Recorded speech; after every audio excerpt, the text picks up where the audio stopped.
This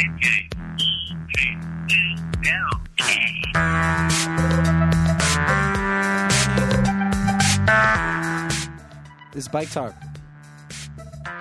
And we're going to listen today to the interview that we did about a week ago, a little more, with Tom LaBonge, City Councilman, 4th District from Los Angeles.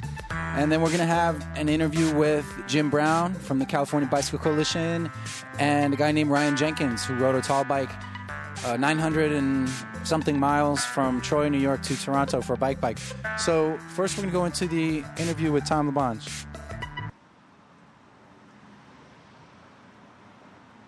Tom LaBonge, hi. Hey, Tom, how you doing? Okay.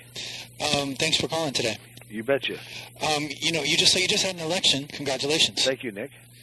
And did you expect to win? Yes. Of course. When you go on in the field, you expect to win, and you work hard to win and earn the people's trust. That's how I've always looked at it. And I worked very hard in the campaign, and my message is strong, and people supported me. What impact do you think that bicyclists had? I mean, was there? I know that Stephen Box is a big bike advocate, and he was running. Anyone who votes has a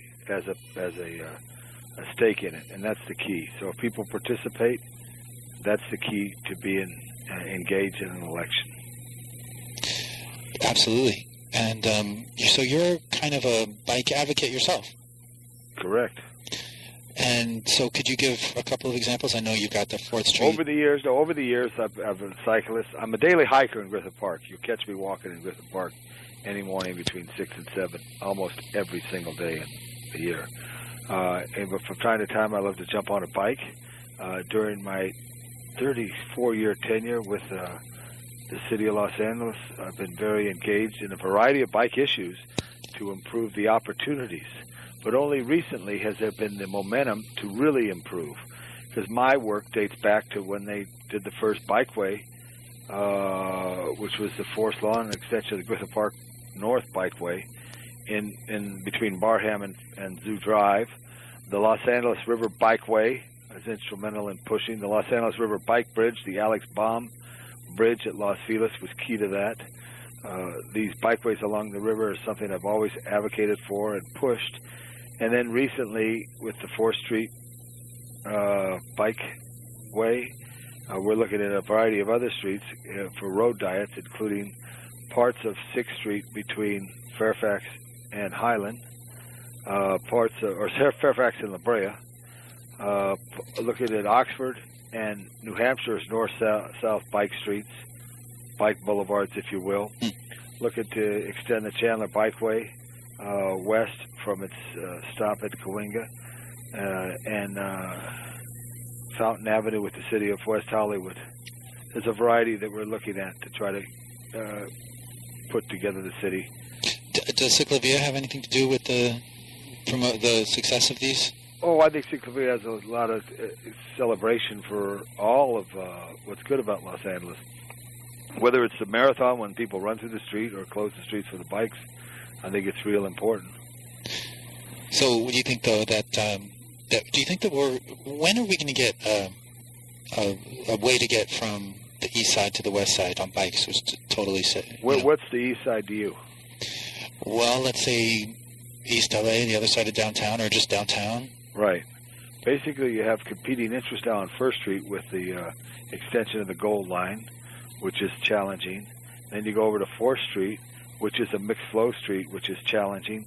And then you have 6th Street, which is basically 4 lanes with very little breathing room, very challenging. And then you have 7th Street, which is right off the truck route from the interstates, which is very challenging. So in any of the new bridges that are, what I would say, rebuilt, you'll have to see them create space for cycling that separates them, I believe, from the tightness of the existing bridges. The bridges are very tight. So these are kind of reasons why it's hard to get a dedicated bike lane? Well, right now, if you know those bridges at all, you have 4 lanes only on the 6th Street Bridge. There's no room other than what's there. And Then you have the 4th Street Bridge, which is a mixed flow bridge. You know what a mixed flow bridge is? Oh, what, a mixed in the morning, it's 3 lanes in, and in the afternoon, it's 3 lanes out. You know, that type of deal. They actually change it, the center lane, on all those. But you know, I'm open to, if people have an idea, I'm open to look at it. I'm going to be focusing in my district, which will mainly be hard focus on Bikeway North through the Universal City along the river, not through the hills, which they are proposing. Through the hills, I support it only on the river. That's key. I am looking at New Hampshire and at Oxford as north-south streets that we should try to encourage bike activity on, which parallel major streets. I truly believe Los Angeles has big traffic on big streets, and I always worry about the buses, the deterioration of the street caused by weight, and the challenge to those who are on cycles. They try to get them on streets that are not as busy but parallel to those busy streets. So do you see LA becoming one of the bike cities, the best bike cities, perhaps the best? No, I think you're going to see Los Angeles. I think what happens at universities, you know, what I want to see is USC connect with downtown and bikes. I want to see UCLA connect, you know, with West LA and Santa Monica City and with bikes. And it's kind of like a hub and a spoke theory for me, meaning you put all these spokes together, you'll have a system. And a lot of it starts from universities. I like to see Occidental College and Highland Park. I've seen the work they've done on York Boulevard with the bicycle corral and the bike lane along there. They got to look at Eagle Rock Boulevard as an option. There's because the red car, a lot of these streets were wide, and they pulled out the rails, and now it's 3 lanes. Maybe they only could use 2 lanes and create that 1 lane for bikes. What's the red car? I'm sorry. Red car was the mass transit system Los Angeles had up until 1961, which were called the red car. They were run by what was then the MTA, not the same MTA that we have today, and it was a very significant transit system, one of the best in the nation. But after the war, there was nothing but land and cheap gas, so they destroyed the system, and we lost that opportunity. The Chandler line in the valley for the Orange Line, that's an old freight line. So using rail lines and make rails to trails, bike ways, if you can. If you can. Yeah. It's up to the people to push for it. Everybody, but there's competing interests, whether it's the motorist, whether it's the pedestrian. You know, right now, I'm concerned about safety for pedestrians and cyclists because a lot of people are riding on sidewalks, and there becomes an overload. And I think the bike's got to take their rightful space, but we got to create that space for them in the traffic flow lanes. I've traveled the world and seen other cities, and primarily more densely populated cities, more transit-dependent cities where they have been more accommodating for cycling. That's why in the district I represent, looking at streets like Oxford, Commonwealth, if you will, on the east side, Oxford, New Hampshire, north-south streets, and then complementary east-west streets to try to create the space for people to ride. Well, it seems like if you just had if you could just give people a way to go from one end of the city all the way to the other, it would. Do you believe that if you build it, they'll come? Do you believe that, or do you believe that we need to? Yeah, got to make it safe, because people are riding in a variety of ways, whether they're riding on the sidewalks right into the streets and then back up the sidewalks, whether they're riding on the wrong way of the street, which I've seen a number of times, whether there is not any space or there's just a gutter, which is bad for anybody riding on a decayed street. Yeah. So, but basically, I think to be successful in a city of 472 square miles, you got to do it inch by inch, row by row, and you got to start neighborhood to neighborhood. So if Occidental College and Eagle Rock connect to Pasadena and Glendale and to Silver Lake, that's one thing. And and then they connect. Silver Lake connects with Hollywood and West Hollywood. That's another. And then that connects with Miracle Mile and Southwest LA. That's another. So it all hobbles together. What about a freeway? I mean, the cars get a freeway. Well, the cost is extremely expensive. So, yeah. And the taxes that you pay for freeways now is being challenged because more people are driving less miles or whatever, because of the cost of gasoline. So it's the cost. See, when they had the red line, the red car, that if there was a visionary then to speak up for those right-of-ways, to create right-of-ways for transit and for bicycles, it'd be a lot easier. But right now it's challenging. So, how much do you want to pay? Of my personal taxes? Yeah. For a bike freeway? In addition to what you pay now. Well, I'll be willing to chip in. I know, but what percentage? How do you work it? Right now we used to have bike licenses, but now that's been discontinued. So trying to find a revenue source for anything that we do is the key to the future success of anything the government does. Where do you live? I live near MacArthur Park, actually, Ed Reyes District. On what street? It's 6th and Carondelet. Right. Very tight through there, right by Rampart, right? Yeah. Yeah, very tight 6th Street is, and then you have to compete with the buses, which are tight. So I was going to say, yeah, well, so where do you add the bike lanes? That's the challenge, That's the challenge. Do you have any ideas that are really exciting to you? I think if you look at the north-south streets, like I said, of Oxford and of New Hampshire, certainly the Los Angeles River, for me, is key. Fountain Avenue, west of Bronson, is key because you could do things there. You could do things on Fountain? Uh-huh. Because right. It's got lane configuration with West Hollywood. I've talked to the city of West Hollywood. So there's a lot of things that got to be done, and then you've got to work with the community because sometimes you may impact their parking, and parking is a challenge for both residents and businesses. So there's a variety of collaboration that has to be done. So, and with the budget cuts, you've been in the city government for what, like 35, 45 years? Yeah, a long time. Do you? How do you see these budget cuts? And like how real severe, but there is a commitment by the mayor and the council to use the Prop R funds for transit. Yeah, so that was a commitment. Familiar with that? Prop R, yeah. Like, what is it, like $30 million? I believe that's the number. Over Measure R. Over 20 years or something? Right. And so are we experiencing what could be a renaissance in transit in LA? Oh, I think in a variety of ways you are. Where people are, because the price of gasoline drives people. I think you're seeing also the motivation of the youth.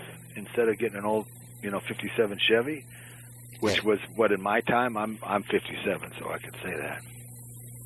If you had a 57 Chevy, you were the coolest guy in high school. Now, if you got a sharp bike and ride it, you're the healthiest guy in high school. But a lot of the youth are riding our bikes on the streets, which, again, builds a constituency, and it changes the values, which is good. Everybody's got to be aware of each other and be respectful of each other as we move in the public way. Okay. So what's coming up for like the bike events that we should be aware of that you'll be at? Anything in the works? Every summer I do bike tours every Wednesday night, starting in June. So Todd from my office will keep you posted. Okay. It's a fun ride, not a race. And that's a big thing that I do to help share the city. I think one thing on a bicycle or on foot or on top of a double-decker bus, you see the city in a different way. The one thing about Ciclavia, and I've traveled 7th Street 1,000 times in my life, but I never rode a bike on 7th Street. I rode them up through the 2nd Street Tunnel, down Sunset, over 1st, but I never gone down to 7th Street. When I rode on 7th Street, I would mark how beautiful those buildings are. And you get that from a bicycle's view, So I think that's one thing that causes people to enjoy the city more. Ciclavia was an amazing experience. And, right. And so there's so much support for it in our government. It seems like. Well, there's support for a lot of good things, but the competition for the dollar is the key. And let's say when you do a street reconfiguration, you have a storm drain system that's there, And to move that is very expensive, or curb lines. It's not an inexpensive method. Although there's some, though, that is just paint, which is much more inexpensive than moving a sewer or a utility cover. Well, yeah, but that's another question I wanted to ask, is that even with something like paint, something that seems so relatively inexpensive, things take so long. Well, you got to look at all the factors on how they affect things, and we have had a downsizing of those who are responsible. And when we do something, you got to do it to make sure it's done with some procedure. So in the event you do get someone who feels the city was unjust, and there's a lawsuit, you have to have some coverage of process to state why we do what we do. So that's why they have to studies them. But haven't they used this paint for the showers, like in a million places? Do they need to really? I'm talking about, like, let's say 6th Street where you live. Yeah. Okay, basically you have a number of intersections that have small pockets for left turns. You have a pretty good busy bus line out to Wilton on 6th. But it's a potential street if they move the buses from 6th to 3rd, let's say, because 3rd's a bigger street. Potentially, possibly, you could create something on 6th Street because it does have limited bus action, but there's buses enough there. So you got to look at those type of things. I got a couple questions from listeners to this to Bike Talk. Well, why is LA behind Orange County in miles of practical bike lanes and bike paths? Because Orange County is much younger than Los Angeles. Los Angeles is much older. The basic city of Los Angeles was laid out in 1781, and years after that, Hoover, by Fountain, by Exposition, by Eastern. So the original city grid, and then in the years following the late 1800s and beyond, the streets grew west, south, north, and east. But in the process, though, it was driven mainly by the automobile as far as engineering. So there wasn't a vision to create a bikeway like there was once from Pasadena down through the Arroyo to downtown. That would have been great if that kept. That was your bicycle freeway. Right. But what they could do then, we couldn't do again? Cost is real important. Yeah. And then there's fixed engineering. I'm sure it's some spots. But in Orange County, remember, that was virgin land. And it's sometimes easier to do things on virgin land because you plan it right from the first spot.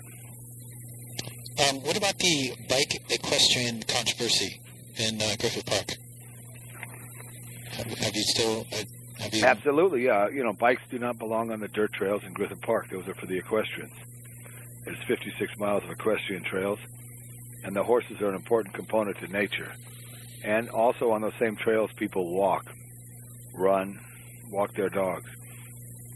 I believe it would be a challenge to have multi-use in the park. And as a daily hiker in the park, I'm extremely familiar. And in the past, I've engaged and had conversation with those who've ridden bikes there, and some have no problem when explained that Mount Hollywood and Vista del Val are roads closed to cars so they can ride on them. But others, have a different feeling. But it's not controversial. It's pretty clear that bikes do not belong on the trails in Griffith Park, and I support the horses. Okay. Do the bikers have kind of paths somewhere nearby? They do up in the Angeles. They do at state parks. But in Griffith Park, which is our, quote, central park, which has more hikers, it would be impossible for me in good conscience to support multi-use trails for Griffith Park. Who do you like to work with in city government and city council when it comes to bike issues? Who else is... We work with anybody who wants to work. Ed Reyes on river issues, which is good. Eric Arcetti's a champion. Mm-hmm. I work with Eric a lot on issues. Bill Rosendahl. Janice Hahn, wonderful person. Bernard Parks, head of the finance committee. So I work with everybody. That's good. And you're chairman of the... Arts and Parks Health and Aging Committee. So seems like an extremely important position? Yeah, it's a big honor to be on the city council and to be able to contribute to the city. All right. Well, thank you, Mr. Labange. Is there anything else you want to talk about, or let us know? No, we'll go. Okay. We'll get you on one of my rides this summer. And where'd you grow up? I'm from New York City.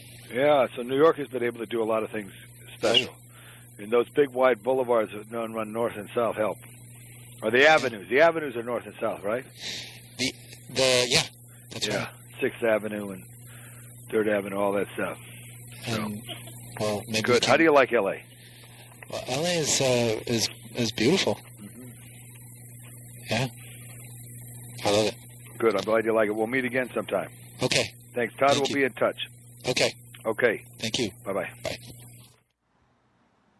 Okay, that was Tom Labange, and now we got on the phone Jim Brown from the California Bicycle Coalition. And Jim, hi. Hey, Nick. Thanks for having me here. Thank you for being here.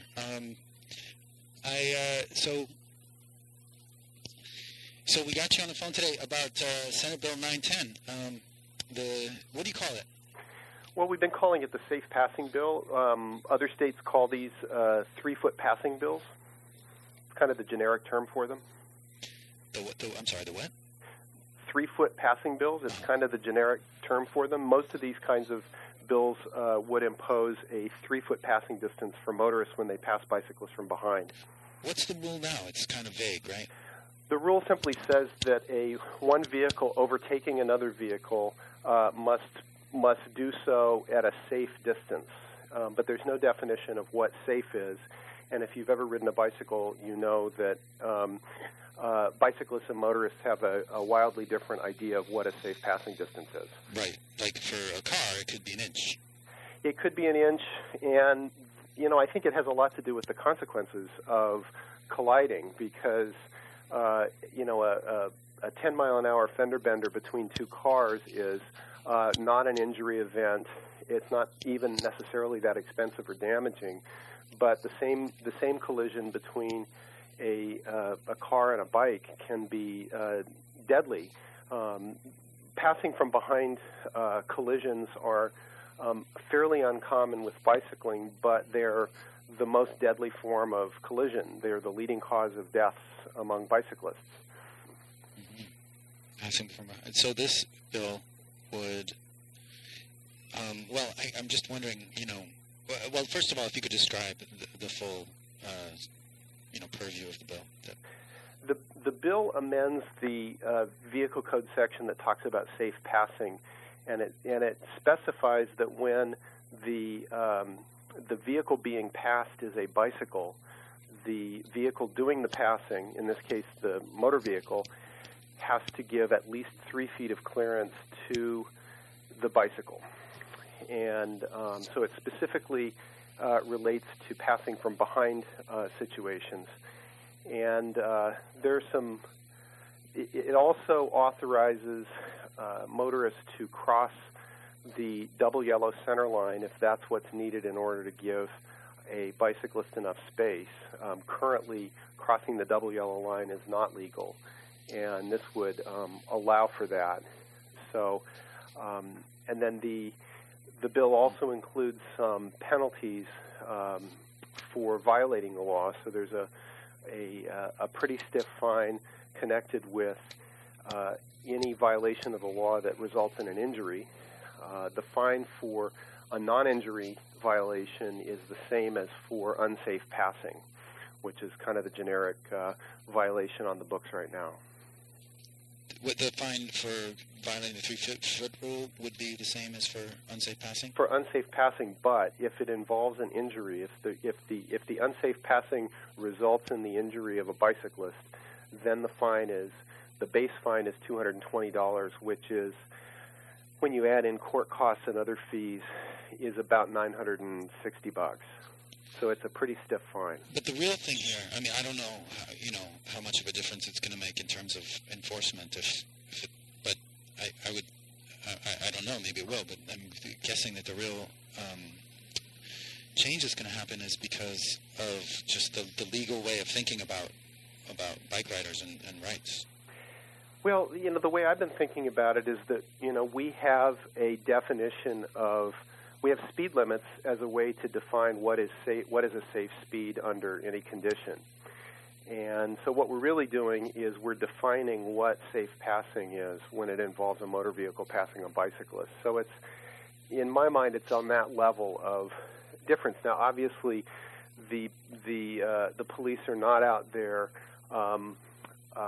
citing everybody who exceeds the speed limit, and it's unrealistic to assume that law enforcement is going to begin ticketing motorists for passing bicyclists too close if that's all that they do. If there's no injury and there's nothing else that happens, probably we're not going to see a whole lot of enforcement of those things. But it does a couple of things. Like you say, it gives us the force of law behind being able to go to the public and say, this is what safe means, and the law says this is what safe means, and we need to be a lot more mindful of the safety of bicyclists on the road. So that's a big effect. It also signals to anybody who might be interested in riding a bicycle that it is possible to do so safely. A lot of people who want to ride bicycles, they believe in the health benefits, the economic benefits, the environmental benefits, say they don't want to ride their bikes because they don't feel the roads are safe. And so we've got this huge pent-up demand for more bicycling if we can try to begin to solve some of the safety concerns. And this is one way to begin doing that. So you're the communications director, Jim Brown, from the California Bicycle Coalition in Sacramento. And is this a big project for you guys? Is this the culmination of a long fight? We've been working on safety issues for a long time. For example, we introduced an earlier version of this bill about 5 years ago, Assembly Bill 60, and in our first committee hearing, we met a huge amount of opposition from the California Highway Patrol, the trucking industry, and transit drivers. And the bill stopped dead in its tracks, and we couldn't get it to go any further. And so we began looking at other ways to address safe road conditions. We went on to sponsor the Complete Streets Act, Assembly Bill 1358, which changes the way we approach the planning of street networks, and it's part of a national movement to really look at street networks and how they accommodate all road users and not just motorists. Currently, we're dealing with a road system that's really designed around the characteristics of motor vehicles, even though these roads are used by people on foot, on bicycles, transit riders and drivers. And so we've been trying to look at other ways to approach the question of safety. And then this last summer, when Mayor Villaraigosa took a fall on a bicycle and started thinking a lot more closely about safety issues, his office approached us to say they would like to sponsor a 3-foot passing bill, and would we work with them on that? And 16 other states have similar laws on the books, and we saw this as an opportunity to try one more time to get this bill through. And it makes a huge difference when you've got the high-profile mayor of Los Angeles on your side, and this has proven to be a really popular issue. We just hadn't expected it to get this much attention, and we're really pleased about that. And so you got more letters on this than just before the hearing than you usually get? We did. We had a hearing on this bill on the 3rd in the Senate Transportation Committee, and this was the first policy committee hearing on the Senate side where the bill was introduced. And about a week before, we reached out to local bike advocacy organizations and cycling clubs around the state, and they put the word out through their networks, and we generated something like 50 or more support letters for the bill that were sent to the chairman of the committee, Mark DeSagne. And we also generated an uncounted number of letters that went to the individual members of the committee by their constituents. And 50 doesn't sound like a whole lot of letters, but it's a really big response. And it's certainly more letters than we have seen generated for other bills that we've been involved with. So this is really an encouraging sign. And does it just show the awareness of biking in general, you think? Oh, I think so. And it shows to me, it demonstrates how important the specific issues of safety on the road and sharing the road are to people. The emails we've received, the phone calls we've received have been almost entirely enthusiastic and supportive, and people saying, is there anything I can do? I had a law firm call me to say, we have a client who wants to support your campaign, and they just want to know what they can do. I mean, that's never happened before. So, and that was completely unsolicited. So, people are showing up and saying it's about time we did something about this. So, what was the law firm? It was a law firm in Monterey. So, and what else are you doing? So when is this, before I say what else, when is this being voted on? Well, the next step is to go to the Senate Appropriations Committee. That's the money committee on the Senate side. We don't expect to be the bill to require much attention in that on that side, because there won't be any state appropriations for the bill, because we're not creating a state program, so there's nothing to be funded here. And so we figure that hearing is probably going to go pretty smoothly. And then the bill moves over to the Assembly side. It'll be a little tougher on the Assembly side. The Assembly Transportation Committee is a little more conservative in the way that they look at these kinds of bills. So we'll be working closely to make sure that we land that solidly when that hearing comes up. We don't have a date for that. A lot of this has to do with what the legislature is working on in terms of the state budget. Everything is kind of slowed down right now. Okay. So, but just right now it's gotten past the initial hearings? Yep. Senate Transportation Committee. And then, this last Thursday in Long Beach, we held a fundraiser with Bike Station and a couple of other local partners. And in Long Beach, and we raised some money for the Bicycle Coalition and for this campaign, and we announced the launch of what we're calling the Give Me 3 campaign. We've been very fortunate that the City of Los Angeles and the partners who developed the Give Me 3 poster campaign that ran in the city late last summer, early in the fall, have given us that poster campaign for our statewide campaign. And so we have this terrific graphic, and we're building our public awareness campaign around this.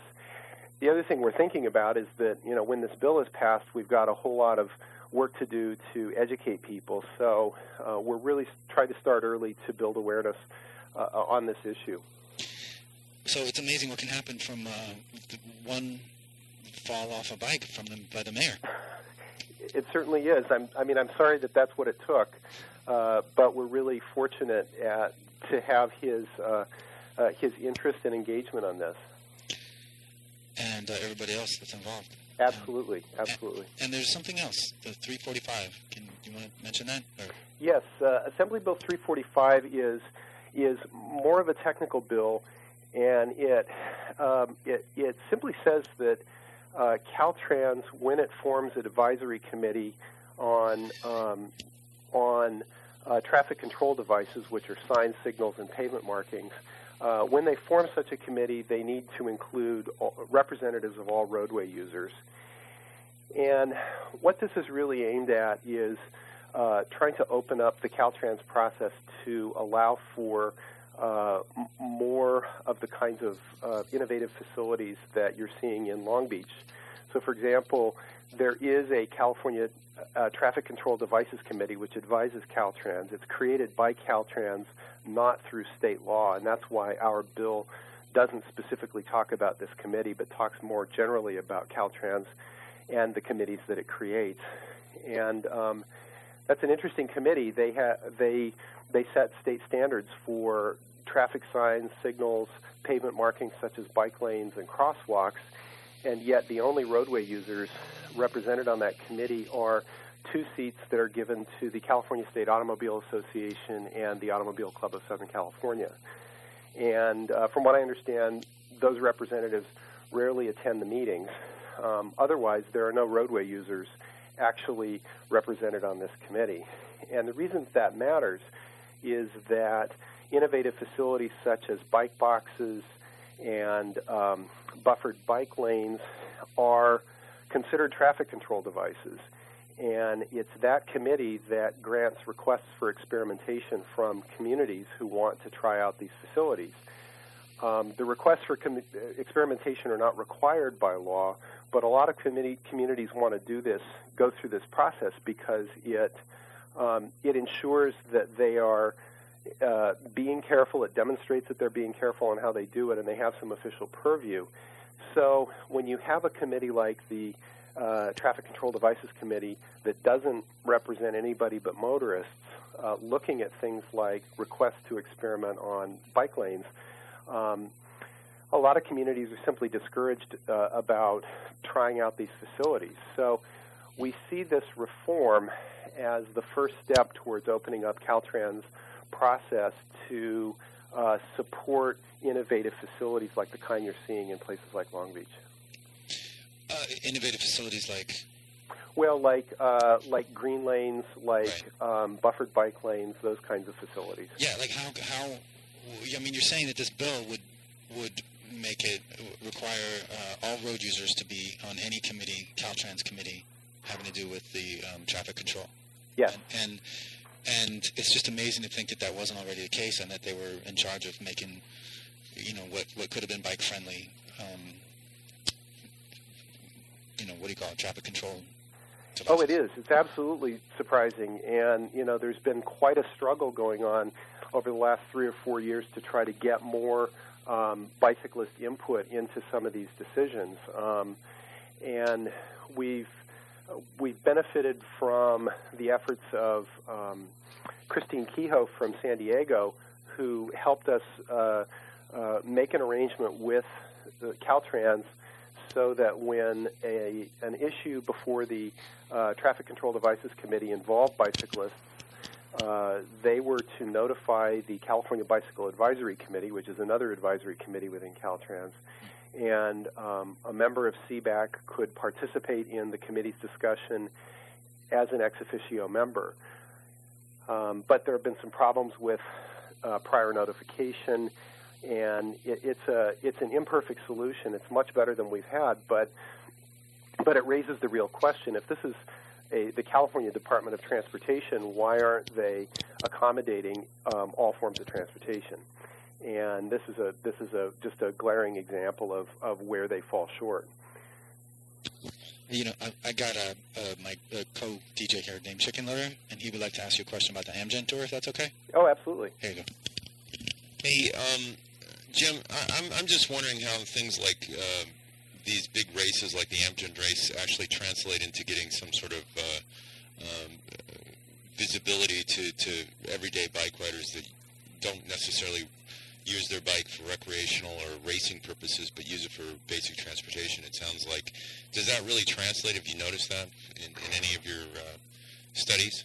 It's hard to tell for sure because data collection in the bicycling world is really spotty, and this just has to do with how public agencies collect data about road users. Mm-hmm. It's a lot easier to do this with cars than it is to do it with bicycles. So it's not clear. There's no way to measure the exact impact that the Amgen Tour has on greater public awareness of everyday bicycling, but it's certainly inspiring to a lot of people, and we are trying to engage more with the Amgen Tour. So, for example, on Monday, I'll be staffing an exhibit for our Give Me 3 campaign at the Amgen Tour Lifestyle Festival that will be held in Sacramento, where the second stage of the tour ends on Monday afternoon. Oh, excellent. Yeah, and they expect 25,000 people to be at this event, and if I can talk to even a small portion of them and hand them a "Give me 3" button and some literature, these are folks who might feel inspired to check out what we're talking about.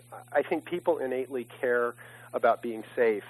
Particularly parents care about keeping their kids safe, and so this is a kind of a bedrock issue for folks. And I think I'll be very interested to see what kind of response we get. I suspect we're going to see a lot of interest on Monday.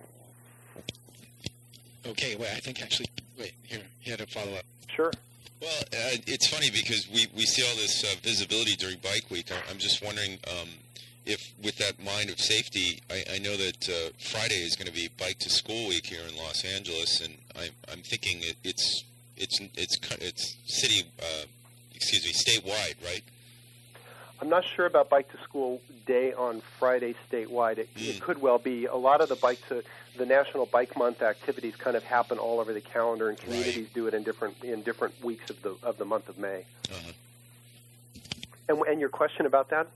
Well, my question was, if it is statewide, it brings more visibility. It seems that this might be an opportunity to work that issue of safety that you're talking about with kids into it.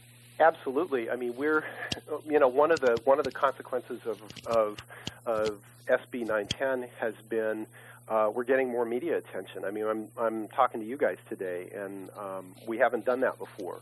And I've got several other interviews lined up in the next week, and that signals some interest in this issue in a wider way. So I'm hoping that we are starting to have more opportunities to talk more publicly about what's going on. Well, and yeah.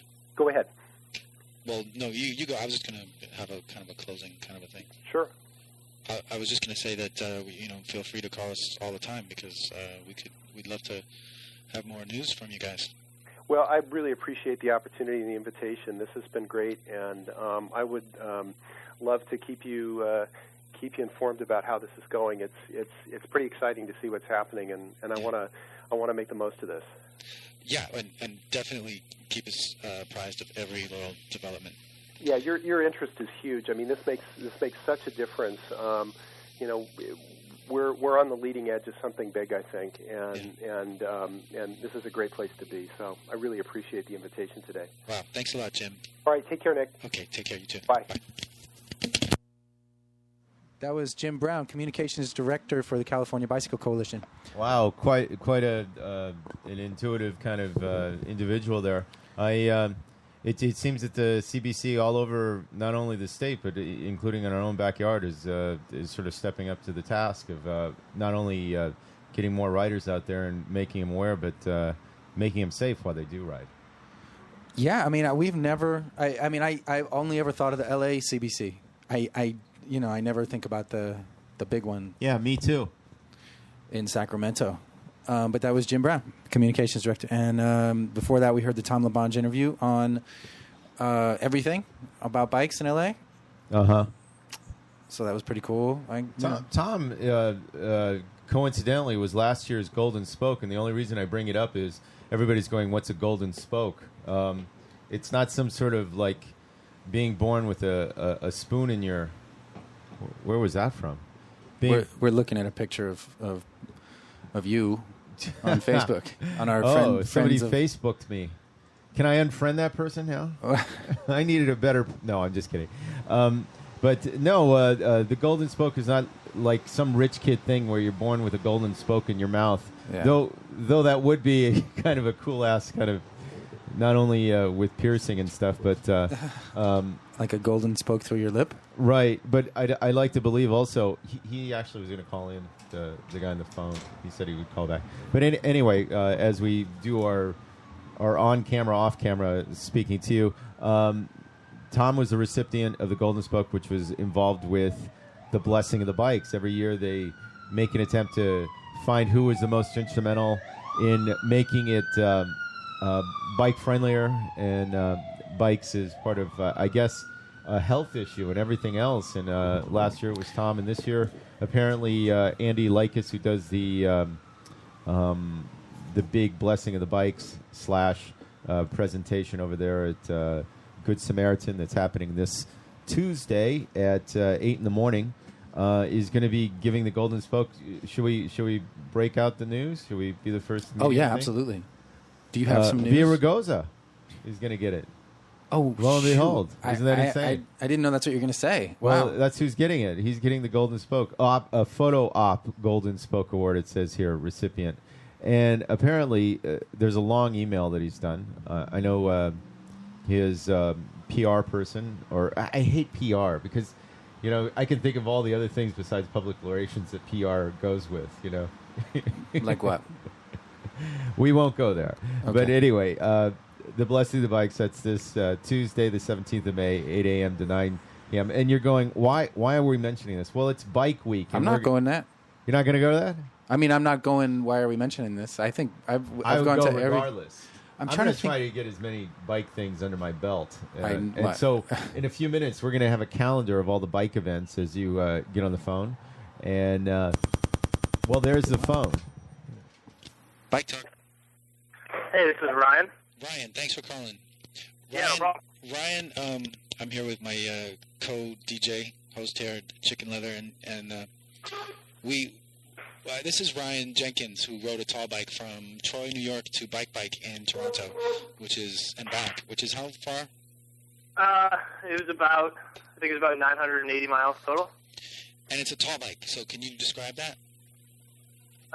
Yeah. So it was basically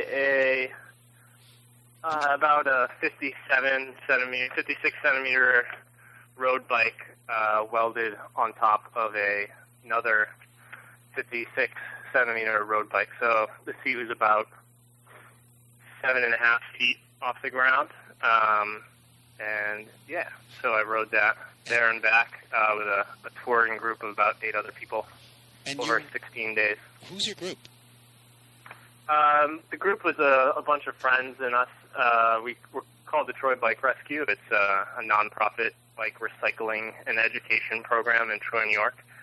And we've been wanting to go on tour for a long time, and Bike is kind of like this yearly gathering of all of these awesome bike collectives throughout the United States and parts of Canada. And we kind of decided we were going to do a bike tour there. And then as the date grew near, we kind of were daring each other to try to ride our tall bikes there. So a couple of us decided that we were going to do that. And, yeah. I mean, I find it hard to believe that you could ride that far on a tall bike. That's just unbelievable. And the trails weren't even, a lot of them were like dirt.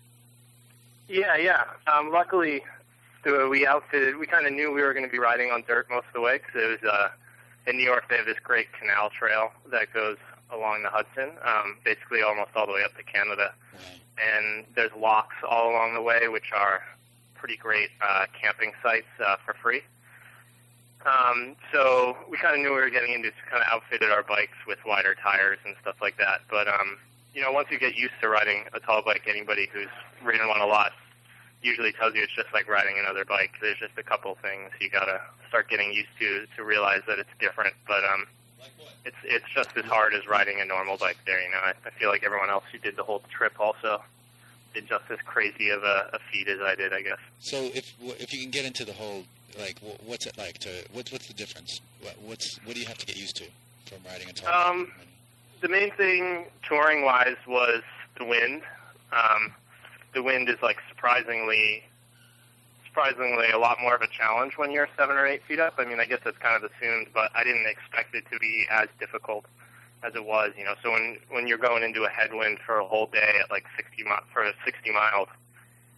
it was just really killer some days. Everyone would draft behind us because we were like so tall. We were killing all the wind, and then the whole rest of the group would ride behind us and things like that. And because you don't really stop when you're on a tall bike, it's hard to like track stand or like fixie stall or something like that. So you get in a lot of situations where the rest of the group will be like riding around you, and all of a sudden they'll see berries or like somebody will want to stop and have a snack, and they'll just throw their brakes on and stop right in front of you, and you're kind of like stuck in the situation of having people all around you, and you can't really get down easily, and you're on like a 2-foot path with like a train coming on the left and then water on the right, and it's just like can get really annoying sometimes riding around with other cyclists. So how do you stop when it's time to stop? You kind of, I guess you kind of climb it like a ladder. So you kind of climb up the bottom frame and onto the pedals of the top bike, and then kind of swing your leg around like a horse. So as you slow down, you can kind of like slowly dismount and like coast with the bike as you get down off of it. And that's kind of the best way to do it. Otherwise, if you have to stop immediately, you kind of try to swing one leg over and hop down and grab the bike as you come down. But it's a pretty big drop to be jumping off of it like five or six times a day during a tour. Start hurting your feet and stuff. So you got to try to prepare a little bit beforehand to climb down. Did you find yourself kind of having rifts between you and the other cyclists because they didn't understand what you were going through? A couple of times, but not really. I mean, it was just I think just as much as probably anybody who's been on a long bike tour for like 16, 17 days. You start the little tiny things, you start to pick away at each person, and by the end of it, I mean, everything was fine. But there was definitely a couple instances of people stopping in front of me, causing me to like fall off or having to jump off my bike for no reason, and I would get kind of frustrated. But all in all, it wasn't bad at all. We're all good friends, so everyone was pretty sympathetic to everyone else. Here, I'm going to pass you to Chicken Leather here, but also I want you to tell us how you held the cranks together with the dime. But here's Chicken Leather. You want to tell us first? Yeah. So basically, the bikes that we are all riding, because we're from the bike rescue and everything. Most of our bikes are like put together from all different types of parts and all kind of custom made to how everyone wants their bike to be. And the tall bike originally like wasn't built for the purpose of going on a 1,000-mile tour. It was kind of just built as a fun thing to ride around and to ride around town. And so I'm pretty sure I put cranks on it that didn't fit with the spindle really well. There was like enough of a gap that the cranks were pretty loose. But I managed to like tighten it down tight enough that it wasn't a problem. But then after riding it for about 500 miles, like it slowly started to wear itself down so that my spindle and my cranks, there was no way to tighten it enough in order to get the cranks to like not be super wobbly and have chain problems and have the chain fall off. So we started like throwing random pieces of metal in between my cranks and the nuts on the cranks to try to like lift the spindle depth out further so that we could tighten it. And the best thing we found were pennies and dimes. So I started breaking up dimes and shoving them in there and tightening it down, and it ended up being tight enough. And then actually the last day of the trip, I had a blowout in my tire where the bead blew out the tire. So we folded up a dollar bill, which if you ever need to do this, works really well because dollar bills are really tightly woven cloth basically, and it holds together a tire really well. So by the end of the trip, like the last 55, probably more like 30 miles, the whole bike was kind of being held together by $1.10, which is kind of the ongoing joke of the whole thing. That's fun. You want to talk? Here, we got a question. Actually, you talk about this bike wreck too that builds bikes. I don't know if you're familiar, but we have a bike collective out here too that tries to build bikes for mostly people that go to work, so they're using their bikes for back and forth. And we've seen every kind of sort of slapdash kind of like, oh, this guy put a bolt in his thing, and now he's using a bolt instead of a pedal. I'm wondering, when you're out on the road or something, it's almost like you're. I compare it to like film work and those guys they call grips on sets who just sort of, you have to go create this thing for this movie. Oh, just give me some screws or whatever. Did you find yourself like visiting a lot of hardware stores along the way to repair, or did you carry parts? We took parts with us, some really basic parts that we knew were going to come in handy, things like, the basic stuff like tubes and tires and everything, but we definitely were smart in bringing, I guess since we're part of a bike rescue, that we kind of have more of a knowledge of like what stuff usually fails, and also we have like a copious amount of them lying around. So things like shifters and brake cables and everything. I mean, we had one instance where a brake cable like sheared off and snapped, and if we hadn't had extra stuff, it would have just been like a really awful experience of like coming down the hills of the Adirondacks without any brakes on a tall bike. So that helped out a lot. And then, like the thing with the dimes and everything too, it's just being out on the road and being away from everybody really puts you in a situation where you have to like solve problems in the moment with what you have. And I guess that's kind of the fun of bike touring, of being out there away from a shop, so that you kind of have to deal with everything as it comes up. So helping people build their bikes is just sort of like par for the course for touring. It sounds like you learn more that way. Yeah, totally. I mean, after going on tour, I don't understand how some people can go on tour without having like a completely intimate knowledge of how their means of transportation works. I mean, it's the same thing as how we help people build their bikes to get to work or to get to school or to get around town if they don't have a car. Like that development of knowledge of, unlike a car, like how you have a complete understanding of your means of transportation. I couldn't imagine being out on tour without knowing how every bit of my bike worked. I'd just be terrified, because if something happens out there and you don't know what to do and you're taking a kind of alternate route than like driving down the main strip of towns all the time, it would be kind of scary being out there. Now, you were talking about traveling along these roads and stuff. I know now that Google actually, with smartphones and stuff, has maps and things almost for bikes. Did you use those, or did you rely on the old sort of like triptychs, or how did you get around? Did you have maps or what? Smartphone? Yeah, we had maps, and basically we were really lucky in that the canal trail that I mentioned before kind of follows the Hudson River Canal and is a good trail, and it's really decently maintained. It's not paved, but it's mostly gravel. But then that goes up into Toronto, and then Toronto has I think they call it the Lakes Trail or something like that. It basically follows along the edge of the lake, and that goes almost right into Toronto. So there's all these like little parts in between where we'd have to find local atlases and stuff inside the towns in order to find what roads we should take to get to the next part of the trail or things like that. But we were lucky in the sense that a lot of bike tours, I think when you just pick somewhere random to go, there's not trails, for 50% of the ride or something like that. So we kind of lucked out in that sense. But for the rest of it, where we didn't know what the trails were, we were just using maps. And kind of one of the other head guys of the organization, Andrew Lynn, is just a great geographical kind of person. So he was always in charge of having the map, and he never led us astray, So for a lot of us, the faith in where we were going was kind of put into him. I mentioned this because one time I traveled cross country, and we couldn't afford the map. I think it was $4, but the National Geographic was only 50 cents. It's just that we had one from like the 70s, and nobody had heard of these roads. And so it's a similar kind of thing. That it's almost half adventure and half like we're going to get lost. And it's like, well, obviously we're going to get lost anyway. We might as well, But yeah, I think going into it, I had a huge like phobia personally of becoming lost. I really didn't like the idea of being lost somewhere. And then after going through the whole experience, I have totally rid myself of that fear of that, because I realized that, if I want to go somewhere, kind of reverting to like old style thinking of like, well, I know I need to go north. That's great. So if I just keep going north, ideally I'm going to end up somewhere where somebody knows where that is, and then like I can figure out where I need to go from there. And like totally became more relaxed as the trip went on, of just knowing that, we're going to Canada. That's up.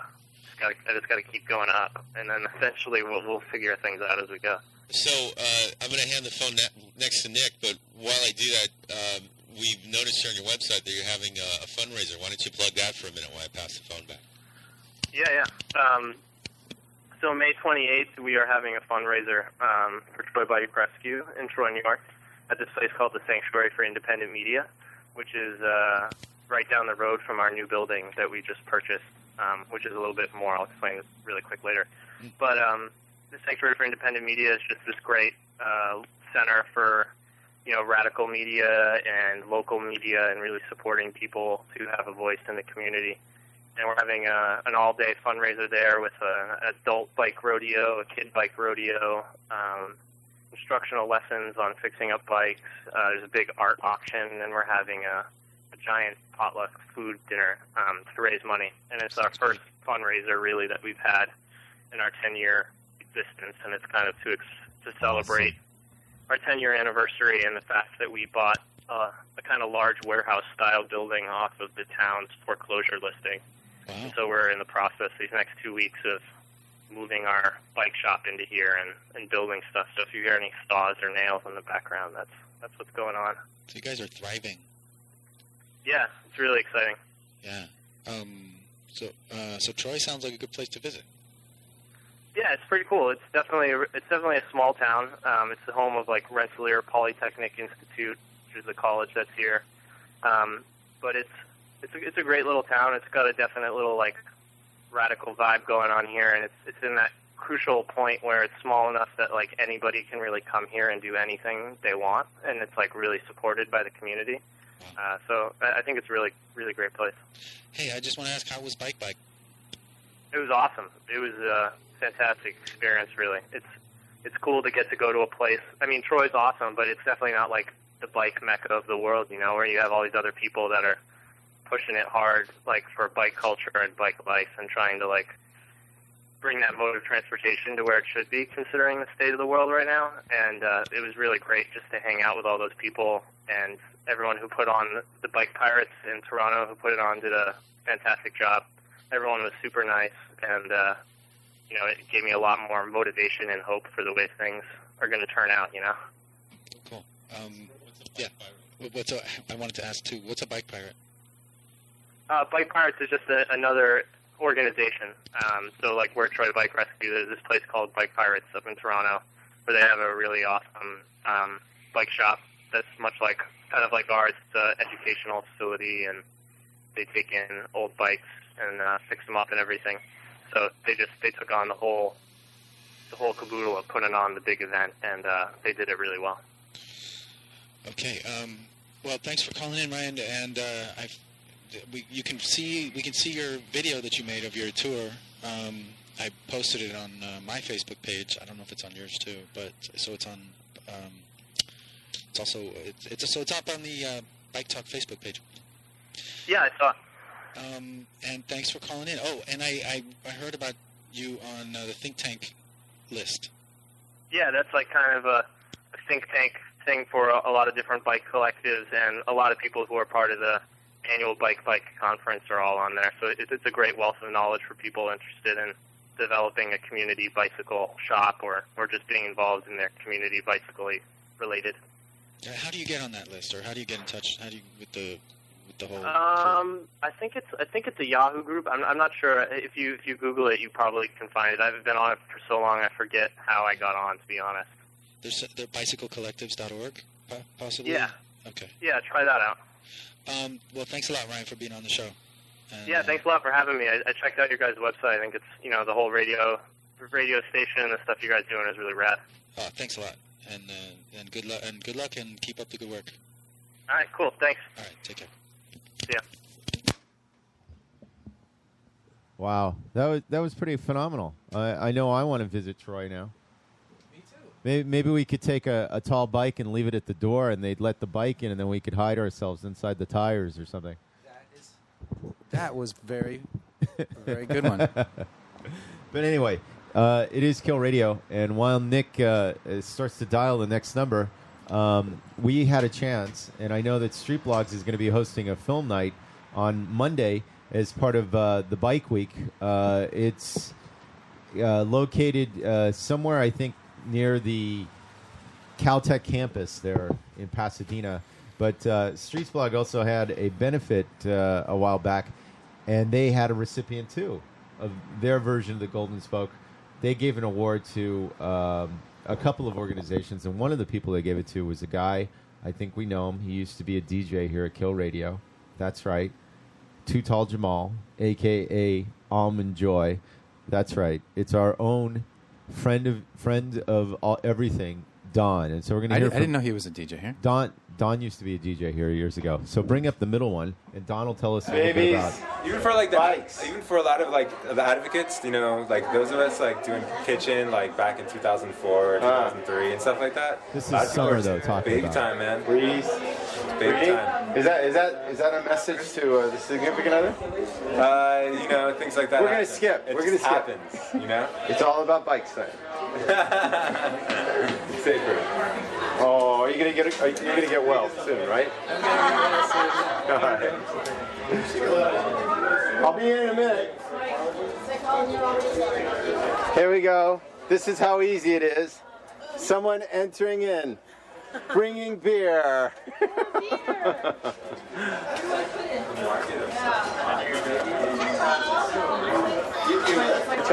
But look who's here. Welcoming you into Eco Village and the Street Blogs thing.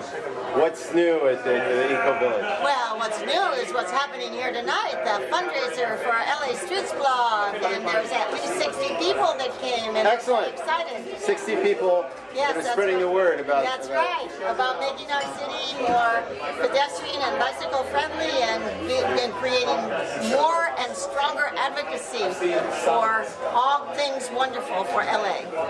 Fantastic. And here I want to about Ibarra. Oh, I already know, Bobby. Where's the bike? It's got enough meat. Where's the big bike? The tall bike? It's in the bike. In the bike room. Oh, well, probably we should have it. Wow. Jimmy. No, we don't have to talk about it right now. Okay, good. Friends of the oven coming. This is awesome. Johnny. What's up? I like that. Should I put my name on? We might have to sort of explain some of this. Well, these are all friends that came out for the benefit, and the reason it's kind of cool is because they're doing some great things. Now we've gotten to the point where Don is going to be talking. We're going to take him back just a little bit. The benefit is the Streets blog. Yeah, and LA Streets Blog is actually doing their own kind of little. They're stepping up and showing some films on Monday, talking about some of the work they've done. And this will be in Pasadena. And we'll get the exact address for you. I think it's off of Marengo somewhere out there in Pasadena, where they're showing films on Friday. And I mention it's with Cycle because Cycle does some incredible. They throw great parties. Let's just say they're also throwing a pedal party later in the week. But here we go. Okay. Here's Don that was the recipient. So Don he does the Wolfpack Hustle. He's like the leader of the Wolfpack. He doesn't have a life. Hustle? He's just sort of giving his life Midnight over to Riders. bicycles. Okay, so here he is. I didn't see him last night at Midnight Riders. Let's just kill that at the bud. What? I didn't see anybody from Midnight Riders from the old school. I guess it was like there's going to be so much coming up. I'm going to sleep in, or maybe they got miffed with the Giro and stuff. Our own Eric is going to tell us about it later. Okay, so Midnight Riders is every second Friday or something. And traditionally, but last night it was a tag thing. Maybe that's what it was. What do you they mean? tagged me. I was it, and I didn't get to tag anybody, so I got They lost. were playing tag? They were playing tag on bikes. That's cool. Yeah, it was cool. A little bit confusing because there's some rules but no rules, and the city is so big. You really need to be on a pursuit bike or something. So like they tag you and they just bike off in different directions? Is that what happened? And it's like, hey, where is everybody? No. But we'll talk about it. One of them jumped on the red line, and he was supposed to stay with the group, and I'm going, wait a second, if he gets on the red line, maybe it wasn't with tag. So anyway, here's Don talking about activism, which all kind of ties in with the theme today we were talking about earlier with Jim Brown. Here we go. Cool. My mother would never forgive me. Good to see you. I'm trying to get a minute with the advocate of the year here. I am not half the party girl my mom. So, what do you tell people that want to be an advocate for next year? What should they start doing now? Get involved in your neighborhood council and start. That's a great one. Yeah, there's a lot of empty seats on these neighborhood councils. There's a lot of people that don't care. So they have these empty seats, and these neighborhood councils have some influence and access to your councilman. So do that. Get on there. Start talking about safe streets. Don't talk about bikes because no one likes bikes. Talk about safe streets and how a bike lane in front of your house increases your property value. That's your argument in the neighborhood. People like money. Yeah, People like money. People like money, and bikes represent no money. So talk about money. Talk about how they're going to have a better neighborhood, because it's true. You're going to have a better neighborhood. How do we go about getting on on our neighborhood council roadblock? You go to the LA City website, and there's some place where you just look up, Google LA Neighborhood Council. Find your neighborhood Très council. simple, no? Go to the meetings. They're really super boring, but you can introduce motions that, affect policy. You can, in a way. Well, seriously though, it's not all about bikes sometimes. Sometimes it's just about. It's not about bikes at all. Don't even talk about bikes. It's about people. It's about walking in your neighborhood. It's about safe streets. It's about crosswalks, community. Quality of life. I think it ultimately comes down to quality of life, Yes. whatever that means to you. But all these things add up to improvement in quality of life and happiness. If you can walk around in your neighborhood and you feel safe, then your quality of life goes up, your property values goes up, your community becomes more aware of itself. People start cleaning up after themselves. They start cleaning the streets. It all just starts with safe streets. All right, you're both eyeing me. Yeah, I'm gonna clean up the mess. actually, wait a second. Don't cry for spilled beer, chicken leather. Is that a good stopping point? Sounds like you guys are off onto another. What? Sounds like you guys are just partying. What? What? I'm reliving this mentally. I'm having a beer in my brain. No, actually, it's not all about beer, but we just want to present themselves that everybody thinks that these social events that we're just talking about, like gear ratios or maybe this thing is. I'm going to try the other mic here. All right. Better mic. So a lot of people think that maybe it's that we just get together and talk gear ratio or, what are you wearing? Gear ratio stuff. Yeah. Well, what are you wearing? Are you talking to me? Yeah. What are you wearing there? You're looking right. Oh, now. you got a Cyclovia shirt on. Yeah. Oh, that's what it is. Yeah, it's kind of sexy there. All right, Nick. Anyway, that's not what we talk about at these things. Though we do talk about couture and fashion and all sorts of stuff. Who was Roblox talking to? That was Kat, the other Kat. That would be Kat too. Kat's. This is she's from I think Minnesota or somewhere where it's cold because she's actually done that crazy Super Bowl thing they do where they in the middle of winter. Because it's still winter in January when they do the Super Bowl. Mm-hmm. They have a thing where they don't just sit down and watch the Super Bowl and get drunk. They ride from bar to bar, and they make it a bicycle event. So you go to the first bar, and you have a beer, and you have to remember a play or the score. And then you go to the next one, and if you get the score wrong, they make you drink more. I guess if you get it right, you don't drink as much. So invariably... people get it wrong because they've been drinking and they don't remember. Vicious circle. And then it's a race too. So of course you're racing, trying to get there and remember the score. Okay, so this is the Super Bowl ride. This is their Super Bowl ride in Minnesota in the dead of winter, and apparently somebody always remembers the actual score. Somebody dies. Yeah, no, it's not like that, but it's safe. It's safe, and that's the one of the things. But that's where she's from. But I was amazed that Don here was able to tell me something about just how the culture and slash the politics, the bureaucracy is kind of he makes his way around it and stuff. Yeah, which is kind of sad because this week we saw how bureaucracy hasn't been working out in the valley. I don't know if. We argue here in town. They always say, "Well, why do you want to have more places where you can eat and less places where they're just serving alcohol?" And I said, "Well, if they're serving alcohol, there's a better chance they're going to be drinking and driving." And they always look at me like that's an evil thing to bring up. The plethora of alcohol or / liquor stores that are out there. So. What are you saying? Referring to like something that just happened? Well, yeah, that guy getting hit was by a drunk driver. Now we could argue that it was because there were too many liquor stores out of town, or do you think people drink regardless if there's a liquor store around? Well, who was they hoard it? The Singh guy. Okay, maybe Singh was the guy that hit the. First of all, he hit two people on a bike. Then he hit a car. Then he killed somebody on a bike. Did you hear about that? He killed that student. I didn't hear about this whole thing. I'm sorry, I didn't. It's pretty sad. This is a week after someone else was killed on their bike for spring break. So. There is a definite rise, I think, in the springtime with people driving their car. Perhaps if gas was even more expensive, then they'd sort of value the fact that they'd value that drunk driving time a little bit more, and maybe not drink as much and value the time behind the wheel. I don't know. This is just me If ranting. they drove less, they would drive more carefully? Yeah. Interesting. Do you think so? Or do you think if Could they be true. I mean, drive more, they drive well, more carefully? You drive more, maybe you pick up more skills, but then you're more thoughtless about it because it's more automatic. I don't know. I like to believe, too, that there's a direct correlation between riding your bike and being more coherent when you ride a car. And there's the phone. BikeTalk. Hey, it's Burroughs Racing Team. Hey, how you doing? You still on the show, or? Yeah, you're on We're there. still a show. Oh, nice. Yeah. Okay, great. Yeah, we're still. Yeah, we're here in Solvang, California, getting ready for the state championships race tomorrow between SoCal and NorCal leagues. Can you say your name? My name is Mauricio Barba. I'm the head coach of the Burroughs High School Racing Team in Burbank, California. Great. So tell us about the event. Well, typically at any SoCal race, you'll have about 200 kids from approximately 30 different high schools all across Southern California racing against each other. Tomorrow, you've got the NorCal League coming down, so there's going to be about 450 kids racing tomorrow, statewide, all here in Los Olivos, California.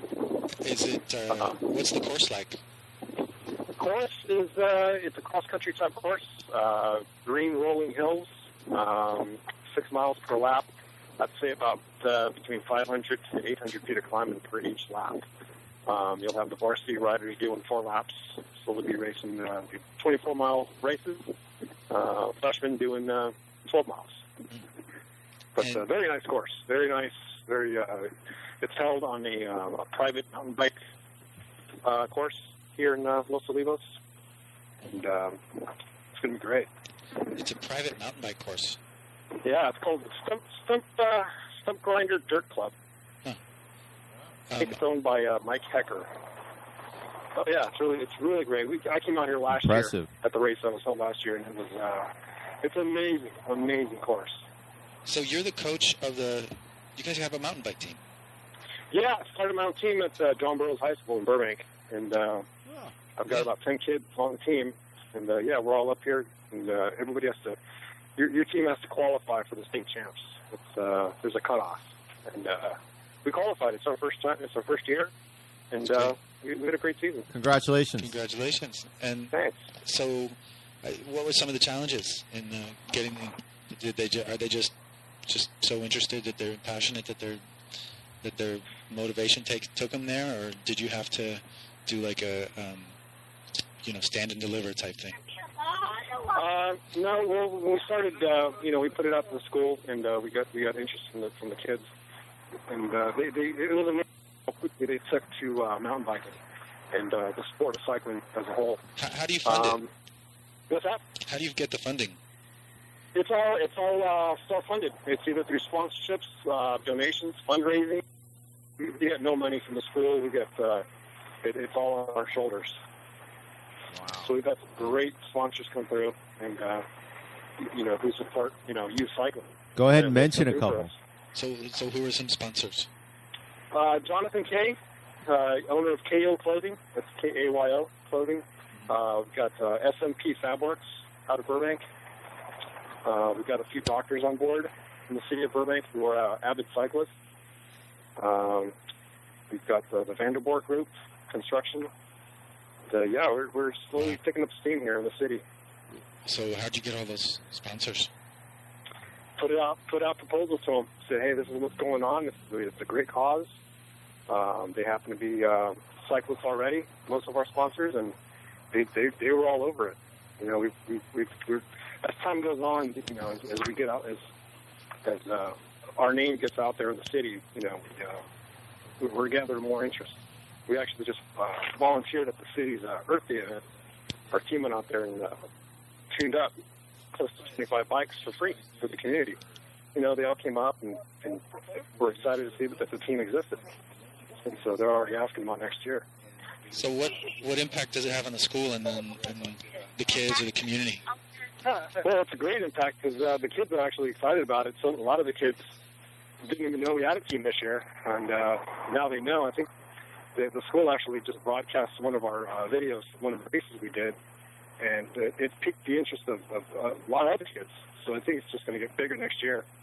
Where can we see the video? It's at the school. The school has its own television network. So I guess every morning they put on videos. But we're actually on Facebook. Our team's on Facebook under Burroughs Racing, and we've got some videos on there already. So you can check that out. And it's a great league. Well, it's so great to be a part of. And so the league is called what's it called? The SoCal NorCal? It's the SoCal High School Cycling League. It's been around. This is its third season. NorCal has had a league since 2001, and we're all under the National Interscholastic Cycling Association. There's actually leagues forming everywhere: Texas, Washington, Colorado, Utah, and even New York. So I think by 2020, the goal is to have leagues cross country, all across the country. So it's growing. I think they've got, I want to say, 18 petitions from other states who want to start a league of their own.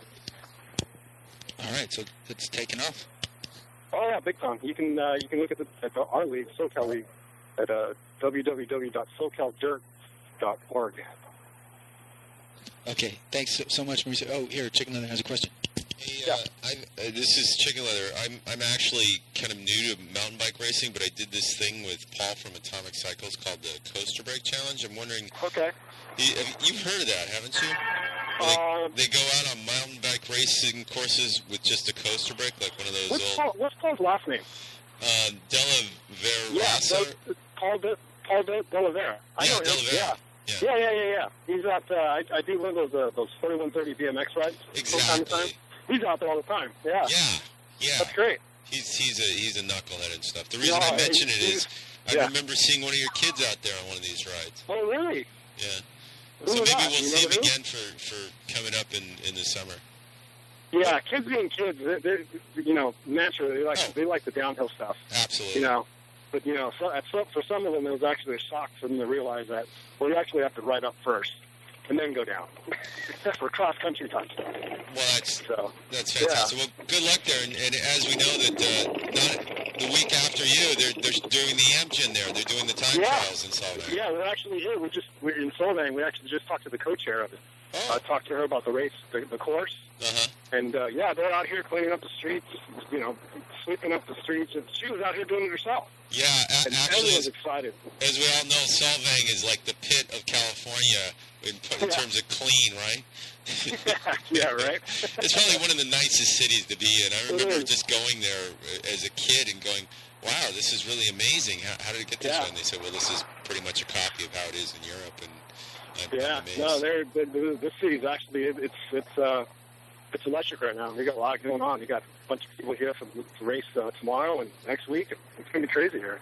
All right. Good for them. It's good for business. I'm wondering if they'll go totally European and start putting like divided highways with bike infrastructure. That would be cool. Like they could take everybody from California and show them how a bike lane is supposed to be built. Yeah. But anyway, I want to thank you, John. I'm going to give the phone back to Nick here. Okay. All right. Is it John or Mauricio? What's that? Your first name? Mauricio. Oh, it's okay. Yeah. Good. All right. Well, thanks for calling in, and let us know how you do. Yeah. Thank you. Thanks for having me. All right. See you guys. Good luck. Bye. Wow. Once again, another faux pas on Chicken Leather's part. I thought he said his name was John. Well, maybe he made a mistake. Oh, you know what? We have Don here. Maybe that's where I confused it. Don.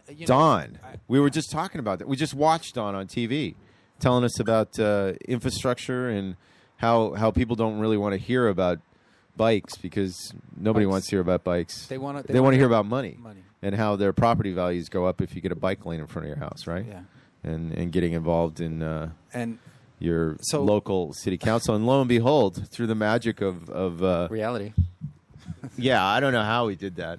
Psychically linked or something.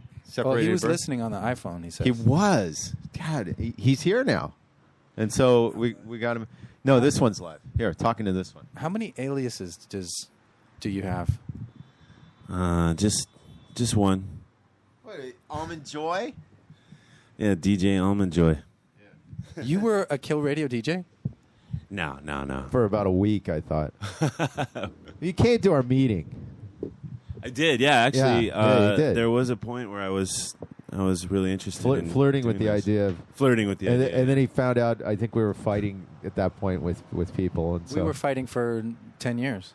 yeah. Really? Well, see, What we was the fight continue to about? fight. It was I about- don't know. It's always about Bennett, it seems, or something I silly think, like that. but we've really stopped that. We've stopped messing No, around. we're just kidding. I mean, we love all our DJs here. Yeah, you guys have put in work every single week. It's awesome. We try to shake up the show, but it's really easy with bikes because there's so much involved with bikes. And it was funny earlier. We had on a guy talking about tall bikes and stuff. And I heard that. When you mention tall bikes, I'm always thinking like something with a 60 millimeter frame or something. It's like these guys build the bikes, and I'm always fascinated by that. We've been trying at the Bike Oven to get Dan Berlant down there to do a class, and maybe not do some of the welding because we're not safe, but show how you do a tall bike. And of course, that cacophony of horns is from people outside honking at somebody trying to make a left turn. Boy, the noise factor here. So, what are we calling you? Don? Don, Roadblock. Mr. Block. Mr. Block. Mr. Block. They were talking about how, and I've heard the Doesn't term matter. before, they were talking about how the tall bike was in the wind so much that they couldn't hear anything. And they were, I know, riding on a tall bike, they were saying it was just windy all the time. That's amazing to do a 16-day tour. I'm amazed on a tall bike. at anybody doing a tour, yet alone on a tall bike. Yeah. And that was part of the Troy Collective. That bike path sounds great. It does. I want to try that. Yeah, it sounds like the East Coast has a lot more going on in terms of those I think long so. distance bike paths. I think it also is because it's just you go through the seasons there. Yeah. And so I'd like to believe if LA went through some sort of like fall, winter, spring instead of just like sort of like you can ride all the time summer. It's been mostly summer. Plus, they have the rails to trails. Yeah. Thing happening. I mean, we have it too. The Chandler bike path is a result of the. I'd like to rails believe trails. that everybody complains about the river going nowhere, and it's a great bike path. But I'm going to plug it not only for the our local LACBC and their fundraiser coming up in June, but the fact that lately they've improved it enough so as you can ride it on off hours with lighting, and more infrastructure that. I'm going out of my way to take it because it's so nice at night. It's totally. I went with Bobby Gata down to that Give Me 3. Oh, he's got a big bike, fundraiser. too. We Yeah. rode to Long Beach, and most of it was along the river bike path, and we actually took it back too. And taking it back at night around 10 o'clock, we came back with Alexis and Bobby and Lance. There was a couple moments where it was a little bit freaky. There was some people hanging out on the side of the Well, wait path, a second. but Because we've been hearing about pretty that, much safe. right? Like at the Bayona path. Well, this one was the Long Beach. But I'm saying, what is it? People, right. like gangs hanging out at bike paths? What? Along the Bayona Creek, there's been talk of like gangs there.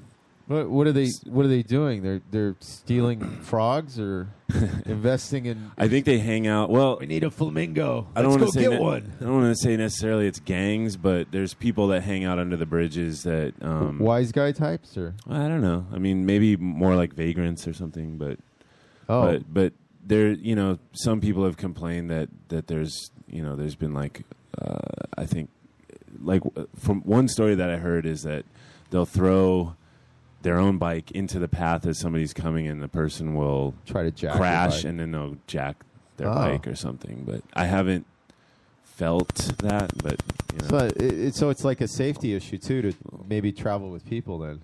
So It's you better to travel travel with Bobby. people, yeah. I always like to think that way anyway with bikes.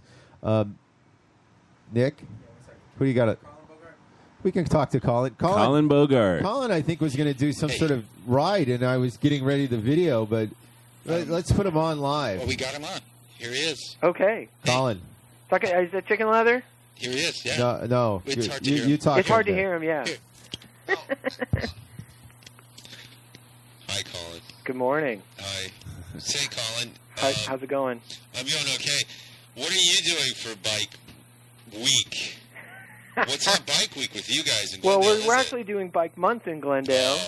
But amazing. We've already done a number of events, but today we're doing an ice cream ride. We're telling people to meet at 1 o'clock at Verdugo Park, which is on Kenyatta near Glendale Community College, just a little north of the 134 freeway. We're telling people to meet at the north end of the park at the gate at Colina Street at 1 o'clock, and we're going to ride at about 1:30. Wasn't that like from Planet of the Apes, like caution live animals, and they, Kalima, and never mind. So anyway, but we're gonna ride to four different locations in Glendale and try ice cream at all 4 locations, and it's gonna be about a 12-mile ride, casual pace. Should actually be really nice. We picked a route that's mostly on like nice, quiet residential streets. There's actually some pretty cool neighborhoods that we're going to ride through as well. So if I'm looking after my weight, I don't have to eat ice cream at every stop, do I? You're not. It's not a requirement. Oh, that's it's even better. certainly not a requirement. But conversely, some of these places is going to have things like frozen yogurt, so you don't have to sort of. Yeah. Like the first, heavy butter fat content. Yeah, there's certainly going to be some sorbet options for people who are looking after their girlish figure. And then, one of the stops we're going to have gelato, and of course, gelato is healthier than ice cream. Italian? Because I've been watching the Giro lately. Yeah. That's what I hear. So, it should be a lot of fun. So, Colin, now that I have you on the phone. Now that you have me on the phone. I can put you on the hot seat for a section. Okay. So, Glendale's doing a month. Now, I know that traditionally it is May that's Bike Month, but do you think this is going to overflow into, maybe doing it? I know you're doing your Bike Month because it's Transportation Month, but you're actually making inroads into making Glendale more bike-friendly, right? Yes. We recently got approval of the Safe and Healthy Streets Plan, which is a policy document we drafted, and it's like a 80-some page document, and we included policies according to the 5 E's: education, encouragement, engineering, evaluation, and enforcement. And it's that's a mouthful. It is, isn't it? Yeah. And there's policies in the document, and according to all 5 E's, plus some extra stuff, and it's geared towards bicyclists and pedestrians. And this ride actually is sort of an example of one of the policies that we put in the document. And basically, what we said is that the city needs to do city organized rides and walks on a regular, ongoing basis. That seems fantastic. Yeah. So with the adoption of this plan, what we should be seeing, what we hope to be seeing, is that the city will continue to organize group rides and group walking events on various themes. We've done a number of history rides in the past. We decided to mix it up this time, and instead of doing yet another history ride, we decided let's eat something. So ice cream rides are always popular. Well, it's funny because I remember you doing a coffee ride once. Yeah, we did a coffee ride. That was Bike Winter or Bike That was Summer? Bike Winter. Yeah. That was actually, I think that was the second Bike Winter. I couldn't convince you to there was a cupcake ride. Literally, walked in just for the other one, and I said, and I even posed it to both of you. Why don't you guys talk to each other in the bike community? And you said, well, they should join our ride. And I went over to them and they said, well, they should join our ride. And I said, am I the only one that went to both rides this morning? And it was kind of funny. Yeah. Because people brought coffee to the cupcake ride, and then on the coffee ride, I'm sure they bought cupcakes. So. Well, I think part of the problem. Well, yeah, part of the problem. I mean, it's like everything in the bike community. It's like people are always kind of cross doing this. And as I say this, somebody is racing down in a tux on a BMX down our street. Oh, so it's okay. kind of cool. I guess he's some sort of festivity. Squirrel. So, yeah, no, I remember that. Yeah, we did the ice cream. We did the coffee ride. I wouldn't mind doing another coffee ride. There you go. I think we learned from that ride, though, that what you don't do is you don't stop and order a full cup of coffee at every location. Because that ride took all day. Well, it took forever. So really, what we should have done is we should have said no, just order an espresso. Or a little shot. something. So, yeah, well, that's an espresso. Two shots. Yeah. That's an espresso is one shot. Yeah. Not to be confused with a cappuccino. Or one shot. So anyway, with Bull. Yeah, but what we should have done is we should have said, look, just order an espresso, something small that you can drink quickly so we can move on to the next location. Because, yeah, that ride took all day long. Yeah. It was pretty crazy. But it was fun. Yeah, but see... And we went the opposite direction of the cupcake ride. Right. That was the other complication, is they were going west and we were going east. But we posted our ride first. I'll just put that out there. That our ride was up and posted well before theirs was. So... I'm gonna claim, first come first serve on that one. Okay. And say that's why I would say that it wasn't my job to try to organize with them. Okay, Colin. I was trying to get you out of this before you explained it for 5 minutes, but no, I'm just getting petty right first come soft serve today. You're doing the ice cream ride. Ice cream ride. Yep. When you talk about these things, I saw you on was it Thursday? And it was kind of a little slideshow about the red car, and I'm thinking that seems like a no-brainer for a bike ride. We should get Mr. Ayers on a bike. Maybe he can stop his lawyering long enough to do the ride with us and show us some of these sites that the red car was, and make it like not only exercise but educational. Yeah, that could actually. That's a good point. Yeah. That was a pretty great slideshow. It really was. We'll have to make sure that It illuminated a lot of what Glendale used to be in terms of public transportation. In fact, the whole city. Yeah. We've sort of lost that now to, I don't want to call them the nemesis, but in this case they are, nemesis of the bus and the car. Yeah.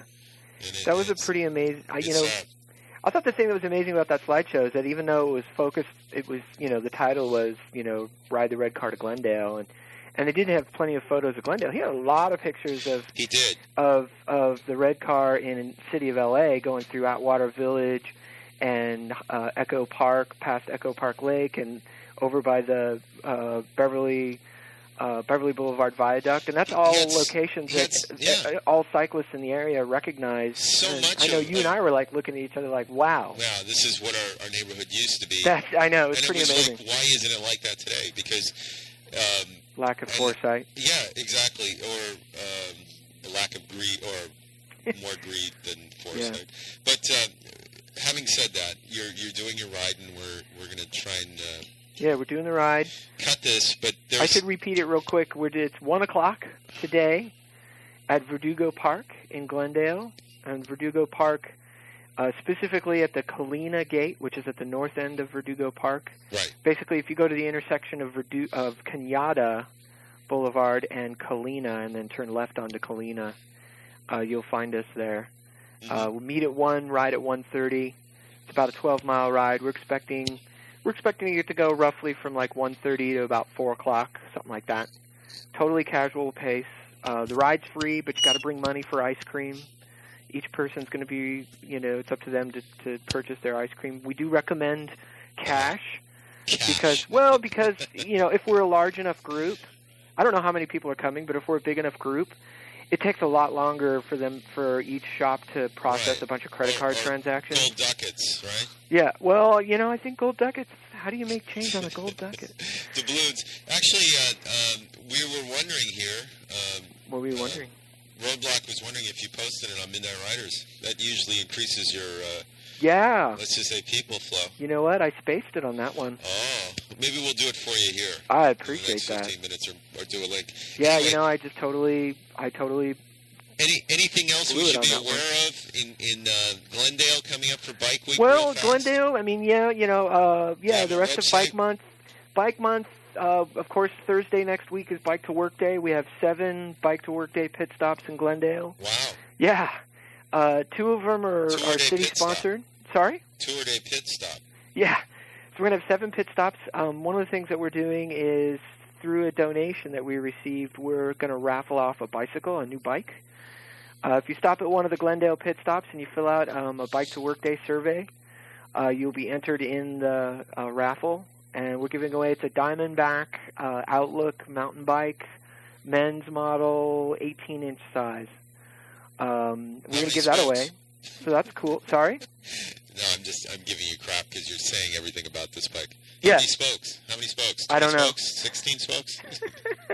No, it's a high spoke count wheel. Okay. So, but it's a hard spokes, huh? but it's a hardtail. It's a hardtail with a front shock. Oh, it sounds good. Yeah. Sounds good. And the other thing we're doing, and actually the Bike Coalition is doing this countywide, is we're also promoting Bike From Work Happy Hour on Thursday, where we're encouraging people. Everybody just perked up here. Yeah.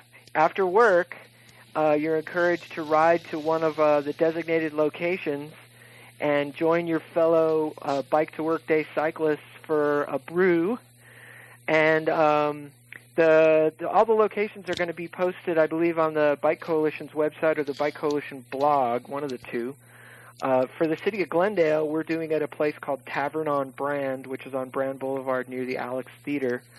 And in addition, at the location in Glendale, in addition to the usual bike happy hour drink specials, they're also going to do 10% off all food purchases for bicyclists. Great. And then we're also doing a thing on that day where if you want to become a Bike Coalition member, you get it at a discounted rate of $25 for annual as opposed to $35. Which really helps because the ride's coming up. And yeah. And then we're also offering a $10 discount off the River Ride registration at these events as well. So it seems like Glendale isn't always just made of money, but they're making some economic breaks for you in this crisis. Sure. Well, we have the Tavern on Brand to thank for that. I contacted them and said, "What do you think?" And they're sure we'll offer something up for your participants. And so they offered to give the additional discount on food, which I think is very cool. Fantastic. Well, I'm being pawed and kicked here.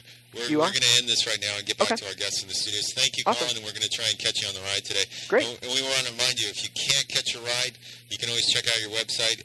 And yes, the website go ahead. is la-bike.org/Glendale. Great. All right. All right. Thanks a lot, Colin. Thank you. Bye. Bye. I'm sorry to kick you, but no, I like being kicked. We just got we got a new people, plethora of people in the thing, along with Don, who was he was ending that little conversation there about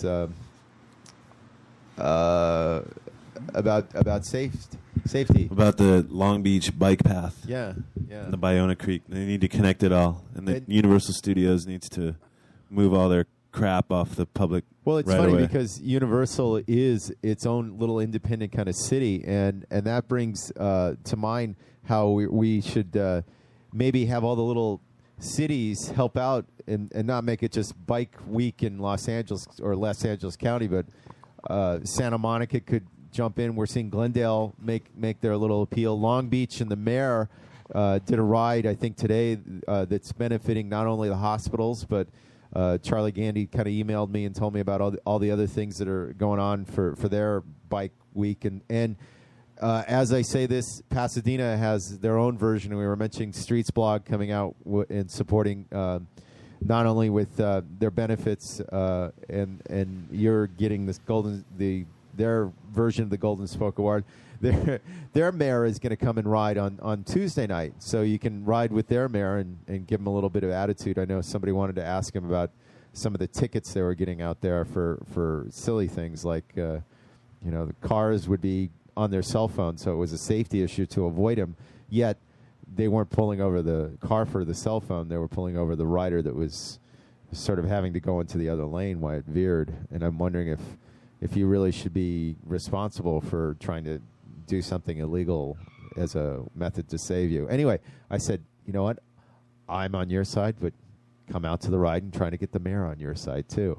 So hopefully you won't be pampered. Anyway, we're joined by a couple guests in the studio, and Nick, you've gone over to the corner without a microphone. You're gonna let Roadblock interview him. I like this. Roadblock, who is this person? Nick is having trouble because he's off mic, but I'm Steve Herbert, and I wrote a blog on something called Shortcuts on KCRW of all things. Okay. And I've been a fan of you guys for years and years and years, and well, not years and years, months and months, and been just decided to come up and take a look, see what you guys were doing today. Oh, so you're like the radio person too? Yeah, I've been in the business for a while. About 30 years. I'm the chief engineer for the radio station there. And he's going to look at our sound system. Maybe. Well, this is great. I mean, this reminds me a whole lot of my roots. You know, when we used to have a high school station back on the west side, and this looks an awful lot like it some years ago. Was it as fancy as this? I feel right at home. Let me put it that way. Cool. Well, so you ride around on a cargo bike. It's one of my bikes. I've got 3 now, but I've got a Electra Townie that somebody converted to with an extra cycle kit and made it into a full cargo. So it's got the snap deck on it and the extra cycle version of panniers, so you can haul just about anything on it. I ride around with my surfboard and bags of groceries and some equipment sometimes and whatnot, and it's a very nice hauler. Does Electra? I'm sorry. Does it mean electric? No. Right. No, okay. it's just the brand. Sorry. Here. No electric. Question? Anything about it?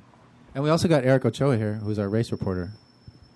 A lot to report on, and we'll get to him in a minute. But riding around Los Angeles, especially in Santa Monica, we know that they're doing a lot. They say they're doing a lot for infrastructure. Do you notice that out there in Santa Monica? You see a lot of bike lanes, actually, really? on around, like, up and down Broadway and up and down Ocean Park until you get into the area that used to be the old Douglas factory over there. Do you guys still call it that, the old Douglas factory? Well, I mean, I was born and raised. I was born in Santa Monica and raised here. So I don't think anybody else calls it that, but a few of us still do. Well, they're also building bikes out there. I know the public bike is built out there, and the Linus bike is got some sort of operation out there too. Maybe not solid manufacturing jobs, but they're actually doing some what do they call it, assemblage out there. That's cool. I didn't know that. Yeah. To be honest, I'm wondering, riding a cargo bike, do people look at you like every once in a while like you're homeless or something? It's like, why are you carrying all this stuff on a bicycle instead of go get a car or something? It's a real. Actually, I get real positive results. It's kind of cool. I had been commuting back and forth to work pretty steadily for the last 3 years, and I picked up the cargo bike. I think in February, some guy on eBay had it, and it was really clean. This particular bike was, and so more than 60% of the time, I either get people who kind of wave at me and give me a thumbs up, or if I went to the dentist office and I needed a place to park it. The thing's a little bit longer than your average bike, and so they let me put it right in the lobby, which really surprised the heck out of me. And I was like being apologetic for taking up half their lobby, and everybody in that office and the other patients and everybody were all like 100 questions asking about it, and they were just drooling over it and really just thought it was the coolest thing in the world. And and it is. It's a lot of fun. It's not a fast bike, by any stretch of the imagination, hauling stuff, but it's certainly a useful bike. Go ahead. I want to talk to you about your blog. Okay. Are you a blogger? No. I'm a very square mainline broadcaster, basically, is what it comes down to. But I got really passionate about commuting, and so I started. I basically, my version of blog is like Facebook, and talking to my friends and whatever. And we got an internal version of that at work for just kind of shooting information back and forth kind of in real time around the station. Work, you mean KCRW? Yeah, KCRW, yeah. And so I started leveraging that and started putting out a little thing every day about, Bike Week's coming up. Here's a video that you might want to pay attention to. Here's some things that I had to overcome as far as getting off my butt and getting on the bike to get to work, and some things you might want to consider, and this, that, and the other. And a gal named Kajan Cermak, who is our afternoon board op and also does our traffic reporting, she was reading that and was saying, this is perfect for a blog, because she has a blog called Shortcuts on there. And so anyway, we just went and repurposed a little bit of that, and I did 3 this last week, trying to just in a hurry, basically, to get people on the bike. So the first one was a little bit about my story. Second one was a bunch of fun videos on to kind of motivate people, and then the last one, which Nick was just having up here a little bit ago, was on some of the issues for people who have just never been on a bike. For the people who are listening to this show, I'm sure it's all old school stuff that you've all dealt with. It was so thorough. It was so basic and specific, and it was the clothes, the helmet, the checking your bike, what else? Don't take it too seriously. I mean, that's the thing. I mean, sometimes I'm an engineer, so I'm always like working off checklists and trying to make sure everything is perfect and whatever. And I know a lot of the people out there who want to do stuff, and they just if it's not all 100%, they're not going to go for it. And this was kind of like, well, okay, so think about this, think about that, think about this. Make sure you know, Google Maps, nice, easy way to go ahead and use the bike selection, because a lot of people don't know about that. That sort of popped up here, I think, in the last year on that front. And you know, just don't be perfect. Just try to make it work. This is just one of your interests. You also play underwater hockey. Yeah. No, underwater hockey. I helped. I stumbled on it almost 20 years ago and helped form a club here in L.A. Puck is made out of lead. Puck is made out of lead. It's about 3 pounds. It's coated in either Teflon plastic or sometimes they make them out of brass. And we got little handheld sticks that are about a foot long, painted black and white. Snorkeling gear. Or snorkel? It's all snorkeling gear, played on the bottom of the pool. Goals on each end. 6 to a side. We divide up into black sticks and white sticks, and pucks dropped in the middle, and we go at it. That's funny. I want to talk to you a little bit about the KCRW crew. Now, are you encouraging people from KCRW to ride to work? Yeah. I mean, do a lot of them have that opportunity? We actually have, I think there's about 8 people right now out of a staff of about 60 who are riding back and forth on bikes. Do most of them live in the area, or are we... I would say within. I'm about 6 miles out. I think the furthest is about 10 that they're riding. Because 6 miles is actually a big deal to someone who hasn't done it before. Exactly. Well, as you can see, I'm not exactly the most slender guy either, so I come in pretty sweaty and whatnot. And we've got showers and places we can hide the bike and all that, so it works out pretty well. Now, one thing is that there's Car Talk on KCRW. No, it's not on KCRW. It's not? It's on KPCC. KPCC? And KPFK had another version of car talk beforehand, but yeah, no, we carried it many years ago. Okay. And it after the NPR structure, there's 3, you know, All Things Considered Morning Edition. Those are their signature shows. Car Talk is number 3, and the stations pay per listener, not per listener, but per Arbitron audience size as to how much the dues are going to be. And Car Talk is the 3rd most expensive show that the stations have to pay for, because it's one of the more popular ones that people like to listen to. I see. Would be cheap. Would be Bike Talk. Bike Talk would be really cheap, but we'd have some work to do here. Yeah. Any chance of getting something like, not necessarily Bike Talk, but maybe something like alternate transportation talk, or something that, well, just something that encompasses more than, you know. Okay. Well, let me put it this way. I've been with the station for 30 years, and my job as the engineer is to keep the infrastructure working, protect the signals, and keep it all on the air. I don't get into programming. That's not my realm of responsibility, so I can't spot. But I can say that I have been pushing for more transportation-type things, and the blog is one of our first steps. Well, we're on KPFK anyway, which is... Everybody wants to be a pro. Hold on. I'm gonna fix. Could we be on KPFK and KCRW? Would be the first show to bridge the, like. I'd love to see something on bikes going on KCRW, but. I mean, if they think it's too focused, maybe it could be something that's like green talk, like where it's like public transportation. All these kinds of tips and tricks. Yeah, it's not infrastructure it's guy. outside of my realm of responsibility. But we've got you're the one we have in the studio. So. It's kind of like beating up on the street worker for Via Grossa. That's the argument. Everybody wants to be a programmer when they hear you work at a radio station. They want to program. It's just like you work at a TV station. They want to put on your favorite shows and stuff. Yeah. But I'm wondering. You said there, and I picked it up. You said, yeah, we find places to hide the bike. We're just the opposite here. We like to show the bike and show that. So we get that comment. It's like, you rode your bike here or something? Well, it's not so much that we're trying to keep it away from people seeing it, but the place was built 25 years ago. The studios were, and there weren't any incorporation for bikes in the studios themselves. The college has tons of bike parking. Well, tons, and we're on the campus of the college, but they also have a bike theft problem too, and so it's safer if I can go ahead and squirrel it in the back room or something. Ah, I see. Now you bring something to light there. The university is not the radio station. The radio station is not the university, because I remember when I went there was a big dichotomy about like, oh, you want to do radio? Well, this isn't the place to go. And I go, but I hear KCRW all the time or something. That's something we should just make clear. It in emanates people's mind. out of Prop 13. Absolutely. way back in the 70s. The college, the Santa Monica College is not a university, but it's its own independent district.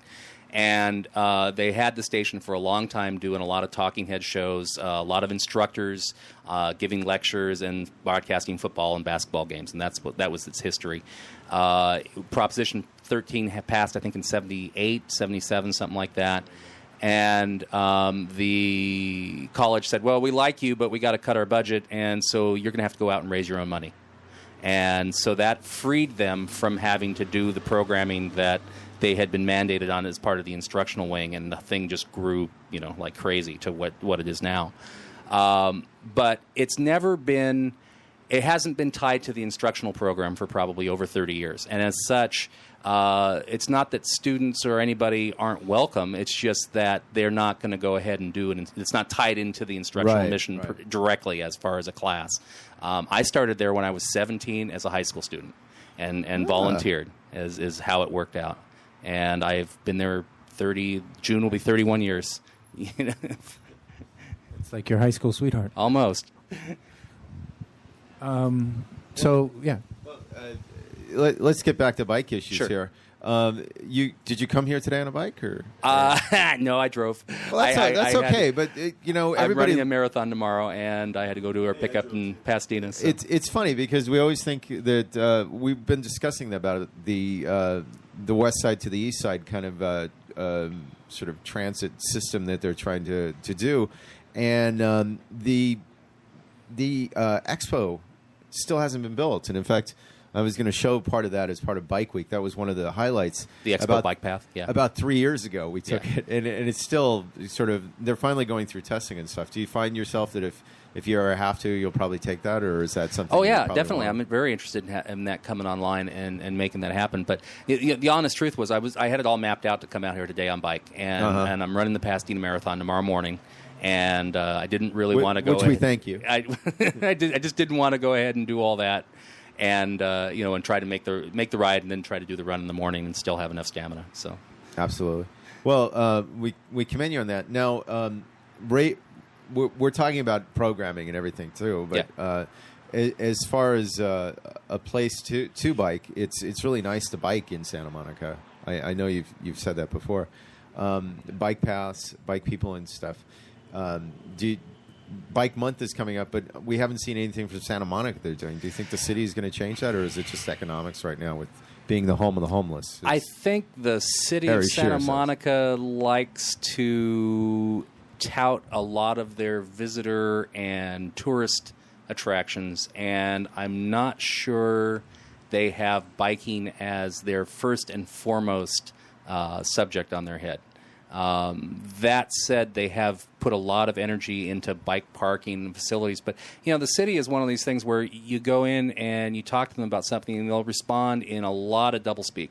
And it's a very bureaucratic place. Over the years, it's just gotten more so. And we broadcast the city council meetings, and just dealing with city staff on trying to get the facilities, when we have an issue or whatever, it can be really interesting because they have their ideas of how everything should be. And if you come into their world and try to change that a little bit, they get a little wiggy.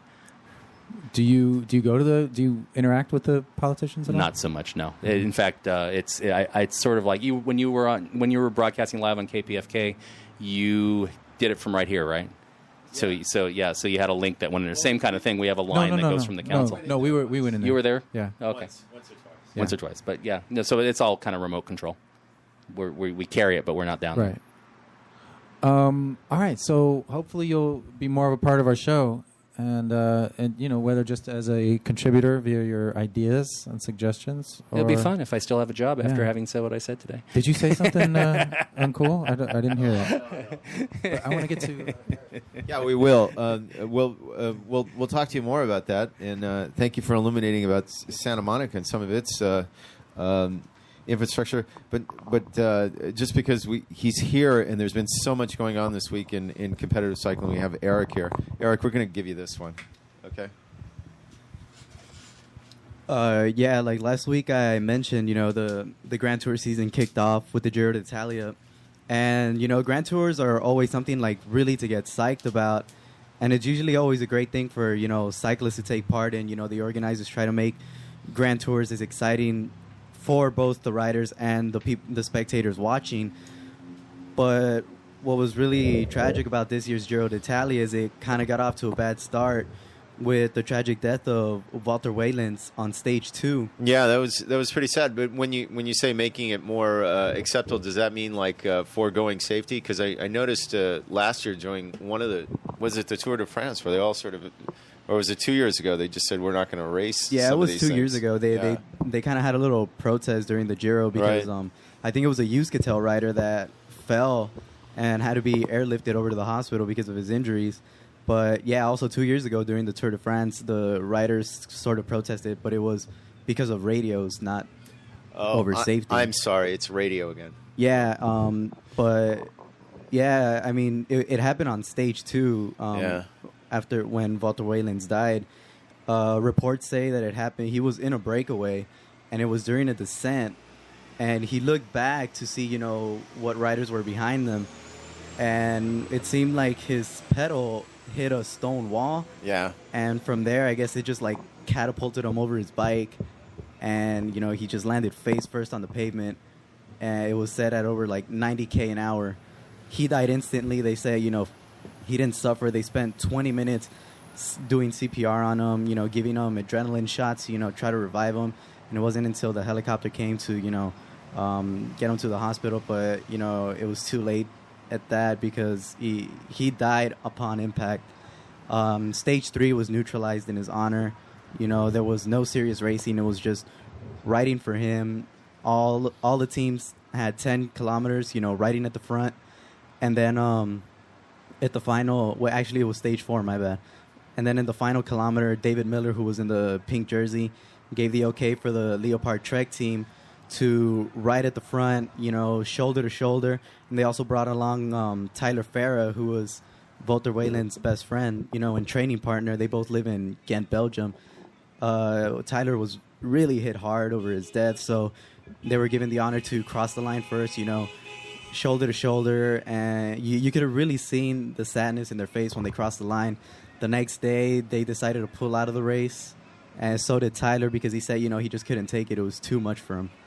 And, well, after, like you said last week, if they were going to have that gravel stage that they had last year, where Cadell Evans won, they brought it back again, but conditions were different than what it was last year. It was sunny and it was nice. Yeah, it was actually like a ride through the park or something. Yeah, but there was like a tremendous amount of dust that was given out by the riders that were riding through the stage because, well, of course, it's gravel compared to last year where it was all like muddy because of the rain. But I mean, the racing had to go on regardless of Walter's death. And, it's getting back there. Yesterday was kind of the first sort of mountainous stage. It was the shortest stage of the Giro at 68 miles, I believe, when usually stages are 100-plus miles. We're surprised the Belgian won. Belgians are not really known for their climbing more than they're known for their classics pedigree. Yeah, by half a wheel. Yeah, over roadblock by half a foot. Over Michele Scarpone, which seemed like he was really going to take it over. But, Omega Farmalado's Bart de Klerk, really... And he wasn't even accelerating towards the final meters. I guess, he didn't have any more in the tank, and he was just pushing on the pedals and see what was going to happen. But eventually he made it across the line. Someone that I really think I should mention right now is the Frenchman, Christophe Lemavel. He's not getting much attention, even though he lies 5 seconds behind the general classification. Absolutely. And I got no idea. I mean, even when they pass it on Universal Sports, when they pass the general standings, they don't even put him there. I guess they're not really considering him a threat towards the general classification. I think he looks good for a top 10 spot right now. Uh-huh. And the course can suit him because he's not the best time trialist, and there's not many time trial kilometers, and it's more pretty much climbing. The thing is, we're not so sure how he's going to face up to the climbs against, Joaquin Rodriguez, Alberto Contador, Michele Scarpone. Well, it's funny because you mentioned Contador. It was like I caught a bit of it today before I came in, and they were touting the fact that Contador almost like came up the I guess it was a summit finish today before. Well, it was it was a pretty flat stage. They were thinking, if the sprinters teams were going to put the gas on it, it was going to end up in a bunch sprint. But there was this little sort of climb towards the end. Not sure how steep it is. I think it was like around 5%.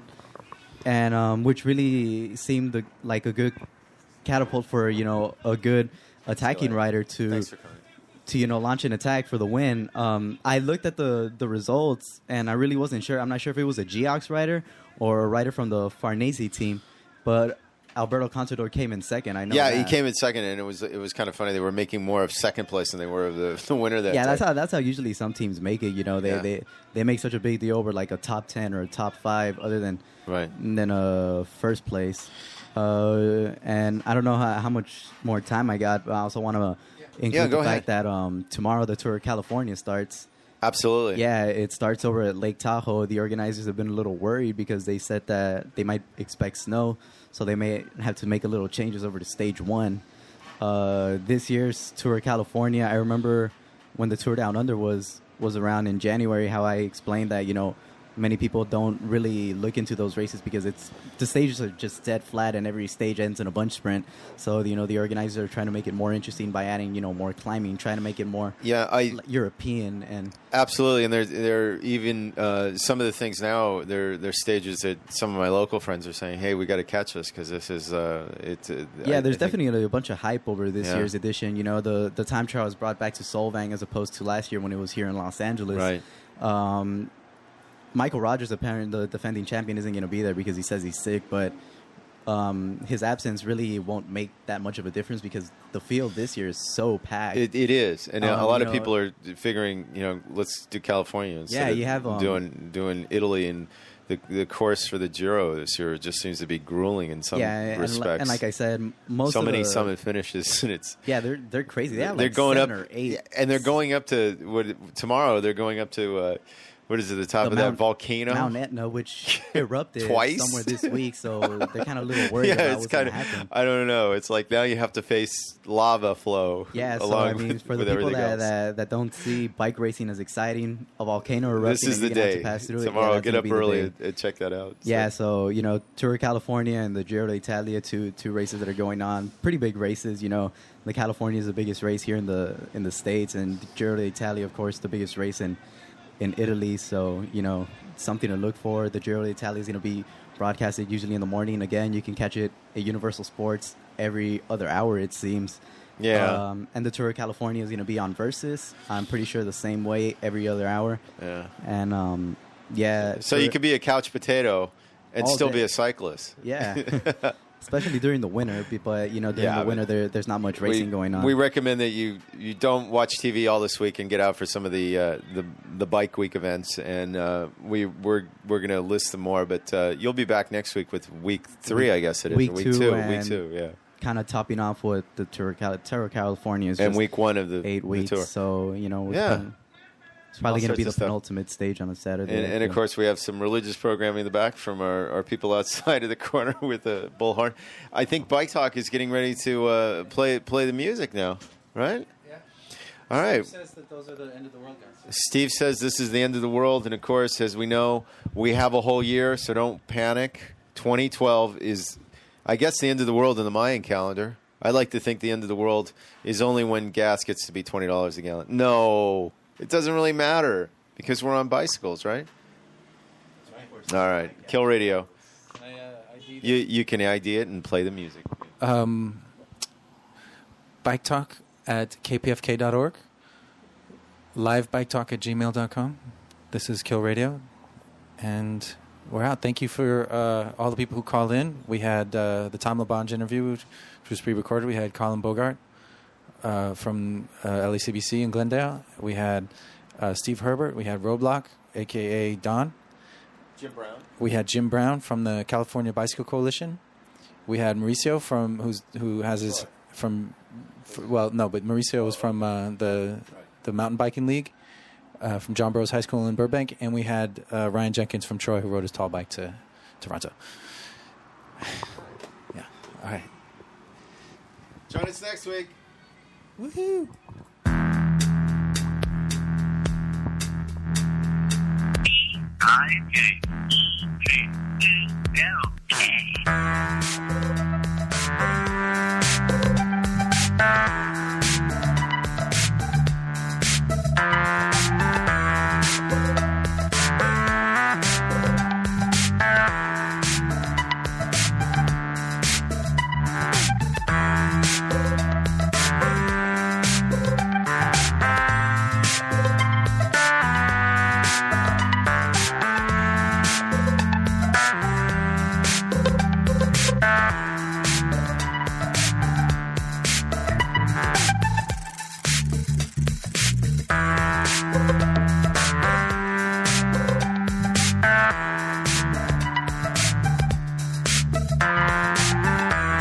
Bye.